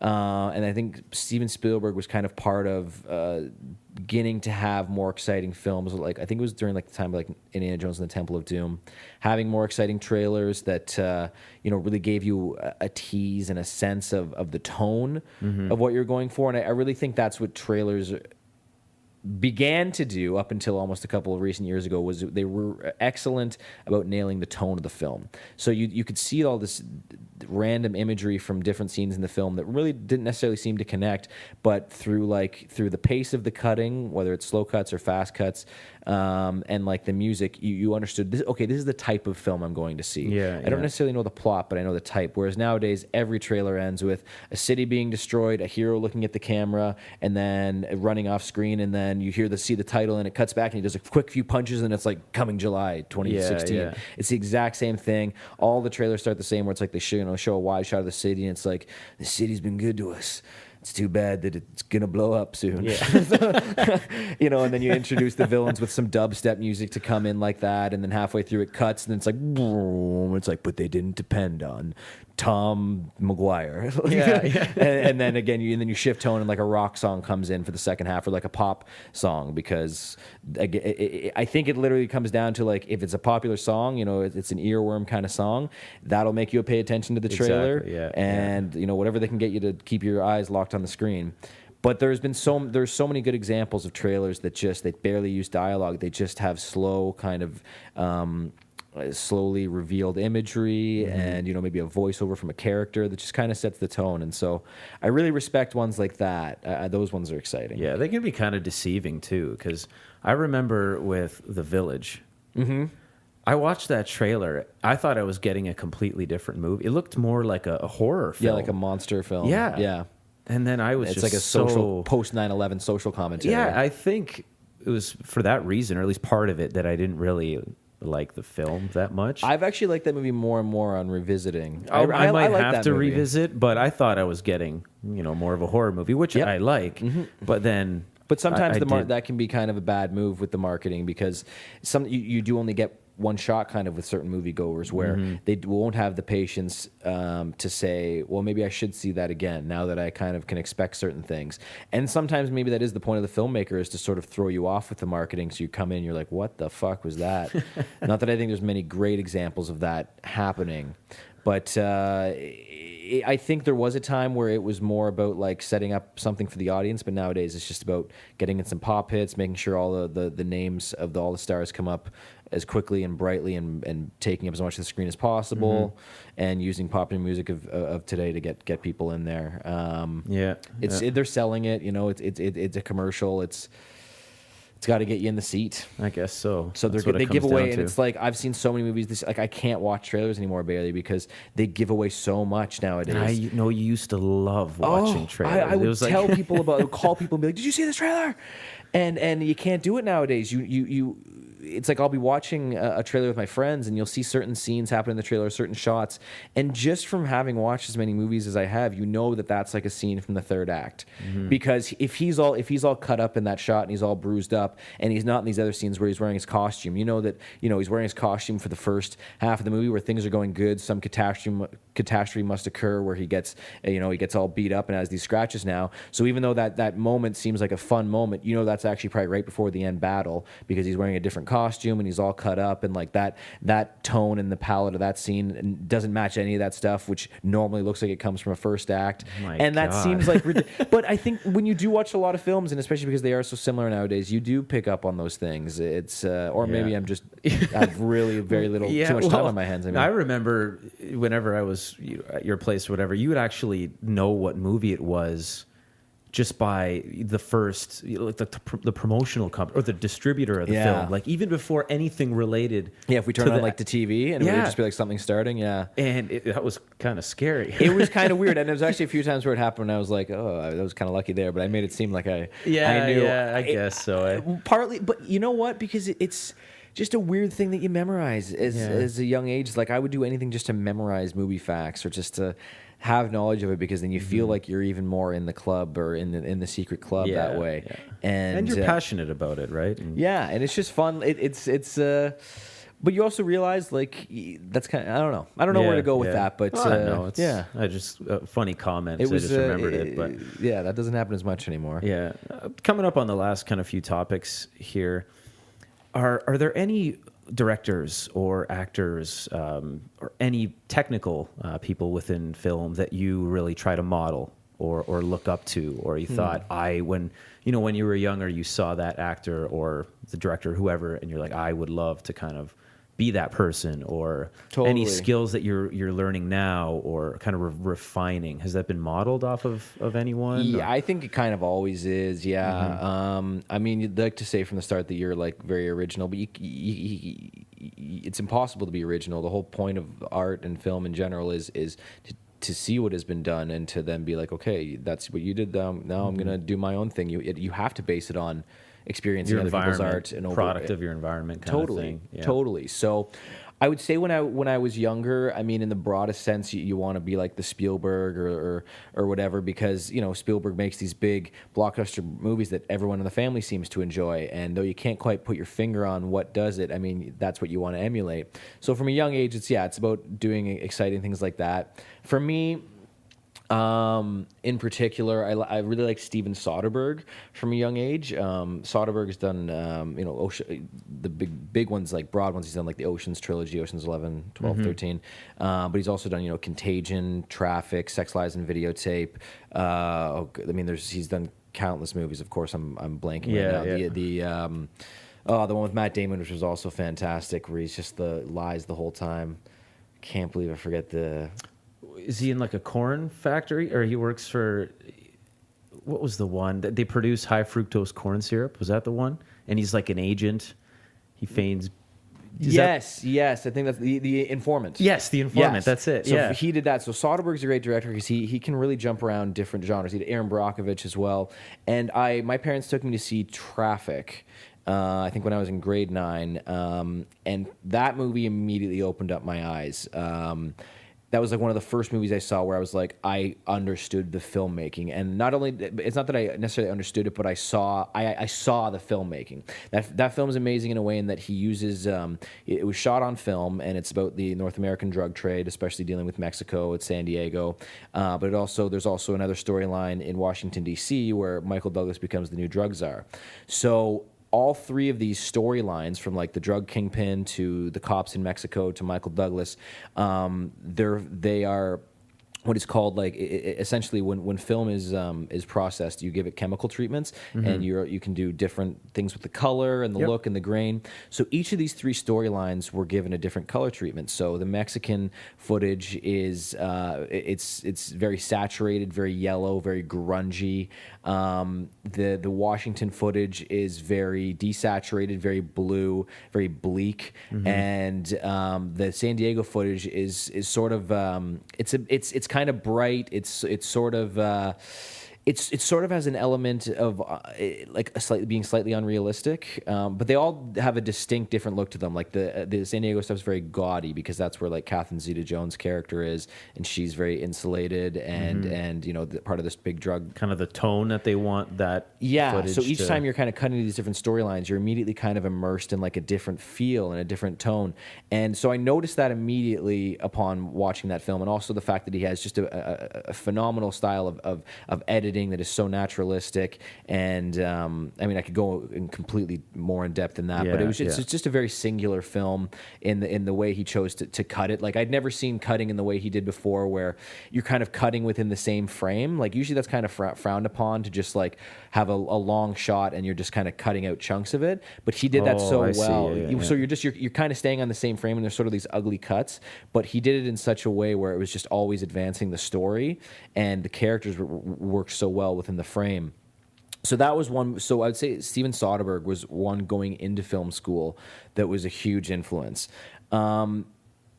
There's been countless since then. I mean, I could go on for hours on each individual one, but I would say like the main ones nowadays that really do inspire me are kind of comedy directors and comedy performers, like Seth Rogen, Danny McBride, guys that do like a lot of just like writing and directing and of their own kind of comedy. I'm kind of trying to get into more comedy stuff, and I just like the fact that they're sort of all hands on. And I kind of want to do more comedy films within that vein. So I think there's always influences. I think that they change consistently. I mean, you could be entirely set on how you want to shoot a film, and then the night before you watch a movie that like completely makes you rethink it, and you kind of do have to owe that filmmaker. So the whole with any art, it's about just recreating what's been done before, hopefully putting your own new stamp on it. I mean, again, as Joseph Campbell said, I think it was, there's only like 7 or 9 stories. We've just always been repeating them. And it'll be the same with directorial styles and decisions. It's just now that we have such a wealth of these different types of styles, you can make a film that's built up of all these different styles instead of one, because if you understand how to do these individual styles and tones and combine them effectively. Exactly. And then the sky's the limit. So, definitely you need to look into the past to be able to go forward. Yeah. Now, for just getting better generally in acting, in whatever you're sort of doing, what are some of the resources that you use or that are available that you kind of looked for or found, whether they're books or websites or classes, anything like that? I think books are really important, that you should always be reading up on it. There's so many different styles of acting and schools of thought, and skiles as well. Of course. Can't forget skiles. So just keep reading. I mean, always be reading up on your craft, I think. But classes are just crazy important. You need to practice with other people. It's like a gym. You need to go to the gym every once in a while, if not a couple times a week, to maintain and to not plateau and just stay be challenged. Yeah, too. you have to be challenged, and that's the great thing about acting classes. Other people will challenge you. Like I had a scene the other day in class where it was like it was a scene between a couple, and you kind of do the scene, and you go in another room, and the teacher gives you some direction. And he gave the girl in the scene direction to just start like coming on to me and like kissing me in the scene, because it totally changes the fact that like in this scene I'm just trying to kind of get out of the freaking conversation and just end it and move on. And then by the fact that like she's being overly sexual and like arousing me in the scene, I had to immediately respond to that and change it up. Even though my character still wants to get the fuck out of there, he's also like, I might get laid too. So like it's immediately just pulling like having you into 2 different directions. Totally. Yeah. So you have to think on the spot, and if you know your character well enough and what that character would do, yes, you know that you still have to get from A to Z, but there's a million different ways to get from A to Z, not just 26, as the letters of the alphabet would have us believe. So make it like a gym. You're constantly working with people, and I also like to do stand-up too, and that's just a good way of just getting up and performing. But I think meet with people, talk with people, have experiences, and because if you're acting, you're playing characters, and you can't just play yourself all the time. Yeah, I think stand-up, I've never done it myself, but that seems very humbling. It is. It'll put you in your place quick. It puts you in your place real quick. Yeah. Because about only like 1 out of 3 nights really go well.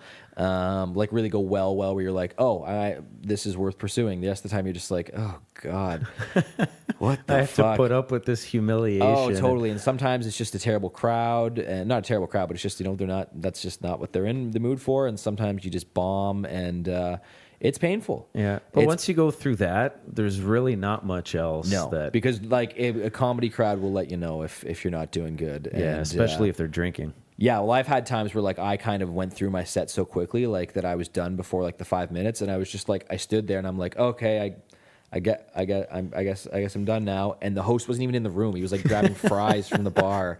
And so I was just He like, runs oh, out, puts okay. his shirt on. So I just like kept kind of going. And by that time I'd already capitulated to the audience. I'd already given up. Yeah. And so like they had won, and like so they're just trying to see me recover. And obviously that's not going to happen. I've already given up. Like I've already failed and tossed in the towel. So yeah, there's some weird circumstances. Yeah. That's for sure. All right. Now, I think an appropriate way to end off this session would be, what are your top 5 films? Oh, it's so hard the question. It is a very difficult question. That's why I saved it to the end. Damn you.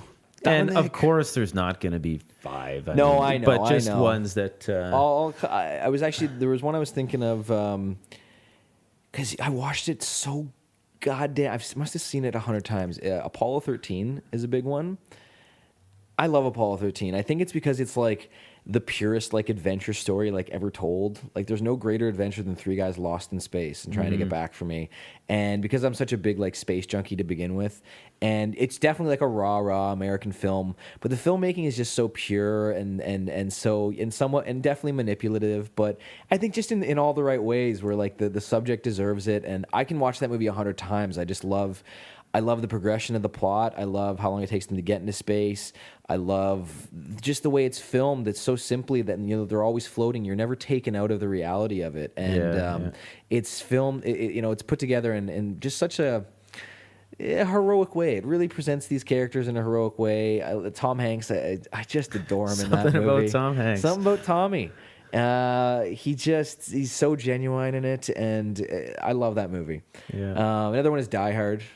'Tis the season for Die Hard. Die Hard's a perfect movie. Just watched that the other day because it's perfect. Yeah. It's everything in that movie is done correctly. It has such what seems to be a simple plot, but there's so much about like the character of John McClane in that movie. Like that movie is that. I mean, if you're gonna name a movie a guy's name Die Hard John McClane. You could actually get away with that almost.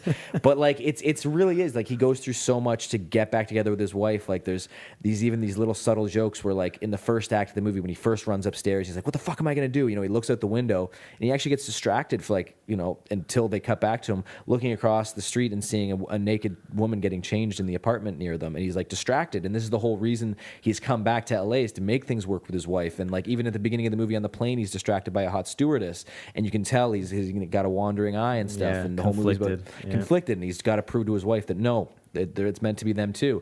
And then when he's going through the elevator, like later he sees like a naked pinup calendar girl, and he like takes a look at it and he's like, nice. And then later finally when he's getting chased by the guys, he literally just like shoves the calendar aside when he runs past it. And just little subtle things like that I like about Die Hard. But it's the fact it's that movie has a relentless pace. The acting is fucking top notch. It's such a great game of cat and mouse. I mean, Willis and Alan Rickman, the villain, barely spend any time on screen together. They're always talking over a walkie-talkie, and yet it still generates tension, monumental tension. The music's great. The filmmaking, the camera's always moving. It's quickly cut. It's just like it's a perfect movie. It's a perfectly it's everything. I don't know. That Die Hard's such a goddamn good movie. And speaking of like characters that don't share the screen together, I love Star Trek, and I love Star Trek II: The Wrath of Khan. For me, that's just like that's the ultimate like action sci-fi fantasy movie. Like everyone has like their Star Wars, their ET or whatever. I grew up watching the Trek movies, and Wrath of Khan is just like amazing performances, great characters that we all know and love. I love Shatner. I mean, who doesn't like watching the Enterprise in like a dogfight? It's made like a submarine movie. You never see Kirk and Khan share the screen together. They're always talking through a screen, and that there's still again that tension. Crazy you don't need tension. To see them on the same. You don't need to, and I think that's just a really exciting movie. I should probably put some dramas in here. It's such a tough call. We'll do a drama and a comedy. Drama and a comedy. I think comedy. Honestly, I'd want to pick something like to be honest, Dumb and Dumber. Maybe it's not my favorite comedy, but off the top of my head right now, Dumb and Dumber is just it's so committed to what it is, to its stupidity, to its characters, to its just one-upsmanship of having a nude stupid joke every scene. And it really works from beginning to end in getting you to just howl. And Yeah, they it are does. they are legitimately good characters. The whole point is like Jim Carrey and Jeff Daniels are really good actors. So it's like these aren't just cheap characters. These are guys that they fleshed out beyond belief. Yeah. And that movie still makes me like cry from laughter every time I watch it. Like I watched it yeah. again recently when Harry throws the snowball right in their face. It is one of the best fucking visual gags. I still die of laughter every time. And then even there's the scene where Jeff Daniels is drinking the laxative and like just Jim Carrey's tipping it into his mouth and he's really squinty eyes smiling. There's just Yeah, something yeah. about that visual. I die.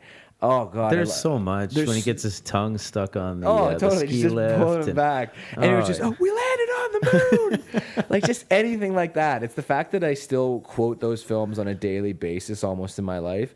I think that shows kind of the staying power. Drama. And drama. Oh, that is a tough call. That is a very tough call. Maybe. Oh God, that's really hard. What do I go back to a lot? I would just, maybe I'll just like movies with Denzel Washington, I'd say. I don't know. I was not I just love expecting that. Denzel. I love his eyes. I love his intensity. Drama. Good Will Hunting, I guess. Yes, It does definitely get a lot of flack because it's very kind of earnest. But that was a movie that like one of the first movies where like I remember feeling bad about life or about just feeling like really upset and shitty. And that was one of the first movies where like I could watch it and be like, and just, you felt better. Something about it just kind of felt healing where, like when you need to watch a rom-com or something just to kind of feel better about a shitty relationship. Yeah, That was yeah. like, I had experienced a drama really speaking to me, even though I didn't grow up in Boston or, get into crazy bar fights on the street or on the side No, of the it's street. someone who's very insecure, overcoming those challenges, Yeah. and he has a support group, and That everyone was can the great relate thing, to was that. seeing right? like the friendship on display in that Yeah. movie. I always loved the friendship between him, like And Affleck, Affleck, yeah.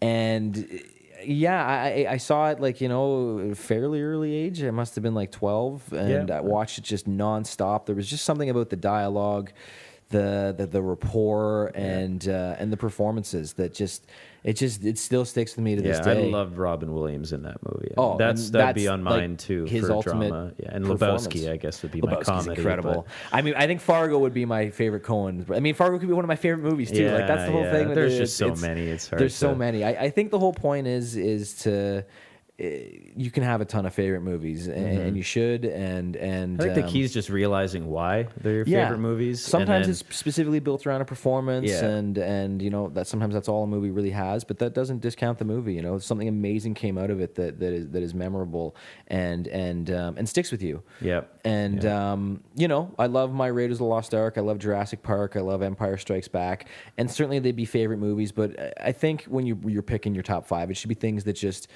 speak to you and re-inspire you. So when I think about Die Hard, when I think about Apollo 13, when I think about Star Trek, Dumb and Dumber, Anchorman, Wedding Crashers, comedies like that, they're things that consistently inspire me. Apollo 13 on just like a level of like all of these cooks coming into the kitchen and performing their best, from a brilliant musical score to the way it's shot, to the way it's cut, to the way it's written. And then with the comedy film specifically, it's just like, I love comedy. I love making people laugh. And you're seeing some of it perfectly put on display in these films, as far as my opinion goes. I always considered it too. Like, I mean, I haven't done it really for films, but for music, I have, where it's kind of my top 10 songs or something. And they were all songs that had a dramatic effect on my life. Interesting. Or I listened to or came to love at a certain time in my life. Yeah, you just kind of see yourself. Like that one got reflected. me into acoustic guitar. Like that's the reason I picked up an acoustic guitar was that song. So with something like that, where you're at a time in your life where you could really relate to it. Yeah, it is really about that and about like Yeah. just the repeat value. I can't explain why I've seen Apollo 13 like 70 times. I You don't need to, my I don't friend. need to, but like there's just something about it. And a big thing I love film music. I adore film music, and I probably give 90% of the movies I love a pass because they have great scores. And like that's the weird thing of anything I kind of follow consistently in the film industry. It's composers. It's film composers. Like the one thing that I buy more soundtracks than I do Blu-rays. Like I am up on just like who composes for every movie because I'm fascinated by that, because I think composing is like a sister art to film editing. You know, they really are in charge of tone and emotion. And just because you have sad piano in a scene doesn't mean you're necessarily trying to manipulate the people to feeling sad. If, you know, like the melody is more just about creating a tone of what that character feels. Yeah, it's not about yeah. making the audience cry. It's just like, well, right now that character can't hear anything else other than kind of a somberness, and you're just depicting that. So I love the idea of like when I listen to like a soundtrack, you know, like there's like a 10-minute track that just goes up and down and around and all over the place tonally, that you can listen to it and like I can identify moments in the music where I know it's been this big bombastic moment, and then we're cutting in for this huddled sort of quiet moment just by the way the music works.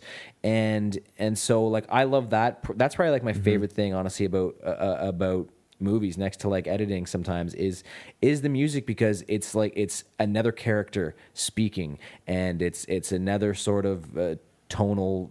Yeah, well, it's the senses, right? I mean, it's the hearing. Yeah. There's the visual. I mean, the day a movie can do smell or touch. Well, they already even. kind of do. They're thinking of bringing it back too. Smell-o-vision. That'd be bad in porn smell-o-vision. Yeah. I look forward to that. You know, I mean, I think bit musty. 3D tried to do something like that, where they maybe kind of felt that proximity. It's all for when it's warranted, you know. Yes, like, of course, Avatar should be in 3D because it's Avatar, but like, you don't need to see fucking like Pingu in 3D. Yeah. Or, was Pingu a movie or is that a show? I forget. Well, the ones that are, it's really not. Or like When Harry Met Sally in 3D. Yeah, the exactly. re-release. Like, it's not necessary whatsoever. No. And you're thinking, like, I watched one movie called Nurse. Oh yeah, and that was 3D. Yeah, that was, but it was like maybe 3 scenes in the entire movie. Because that was probably done in post-production. They decided we should make this 3D. We'll make more money. Yeah, I guess. And then they just get a cheap company to do it. And Bob's your uncle. And it darkens the look, too. If you take off your 3D glasses at the theater, the screen becomes so much brighter, because by putting in the glasses, I mean, it's like wearing sunglasses. You're taking away a lot of the brightness, and that just makes a film look muddy and boring. And like, you can't enjoy it when it's not vibrant. Like, it needs to be the way it was color corrected. It's like part of the way it's supposed to presentation, right? Totally. Yeah. And that just completely spits in the face of the presentation to make more money by adding that 3D. So I think, just filmmaking in general is just, you know, just many different storytellers that the director corrals, and with the editor and the director, there's a very special relationship there, and directors and editors should go hand in hand. And, you know, editors don't necessarily maybe should be on set, because, you know, they'll be influenced by what's happening on set. They almost need to just show up. And it's like you're given 500 pages to a book that you know needs to be a 500-page book. You just need to put those pages from 1 to 500. You need to find the way to put it together. And sometimes that means putting the end at the beginning at the end, or having the one single scene play throughout the film, like every 5 minutes. Like Christopher Nolan's movie Memento, it has like 7 different directions. There's like a black and white group of scenes, and then there's like keep going back to this one central theme scene that shows you a little bit, and then you go back from that. So you make it up. It's like a novel. You make it up, and that's why having a director and an editor that are really simpatico with each other is beyond important, because you're the last two that are going to shepherd this thing out into the world, and it needs to be proof of your collaboration and your understanding of tone and storytelling. And there's nothing more important than getting along kind of professionally and being excited about telling a new type of story. Well, that's interesting you say that, because I was just listening to listening to the interview, but Quentin Tarantino and Howard Stern, and he said that very thing. I guess him and his editor, who passed away. Oh, Sally Mankey. They had an incredible relationship. And it didn't, from what he was saying, he didn't really go into it, you know, how much she was on set or anything like that. But I don't imagine she was probably not too much. No. But and that's from spending 12 to 18 hours in the same room every day for months on end, to where you need to develop a shorthand. And it's like I said with the comedy editing, where they get multiple people, it gets like. So Sally would have been able to know, like, after a couple months with Quentin, like, well, I'm going to leave this shot a little bit longer because I know Quentin likes those moments where we sort of hold on them and they sort of do that weird funny thing. Whereas if you didn't know Quentin Tarantino, that moment might never end up because he wouldn't even remember that part existed in the film to like hold on that shot a bit longer. His instinct might not have been there just because he wasn't sure that footage existed, but because you're the editor, you're familiar with every split millisecond. She knows his style really well. He knows her, the way she edits really well. It's that relationship that exactly, they and it's of two minds coming together, and as long as there's no kind of ego there, it can produce some pretty incredible results. Well, it seems like the editor would almost be an audience's perspective too. Yeah, and that's why I don't think it's good to be on set. Because you need to come at it fresh. Yeah. Well, I hear. Well, that was a great top 5. I tried. Well. I mean, you asked me tomorrow, it'll be a completely different 5, and then day after that, and I mean, I love there's TV shows and documentaries. Tough question. I mean, I think another one I had talked about with you before briefly was American Movie. It's a documentary, and it's one of the funniest films I've ever seen in my entire life, and it's also one of the most poignant about being an artist and just not giving up despite like what may be very obvious detriments that you're always going to kind of have, and that's for anyone who hasn't seen American Movie. That's a great documentary. Mark Borchardt, great character.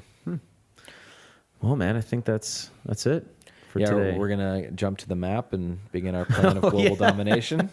I had forgotten, so thanks for the reminder. Oh, we will not forget.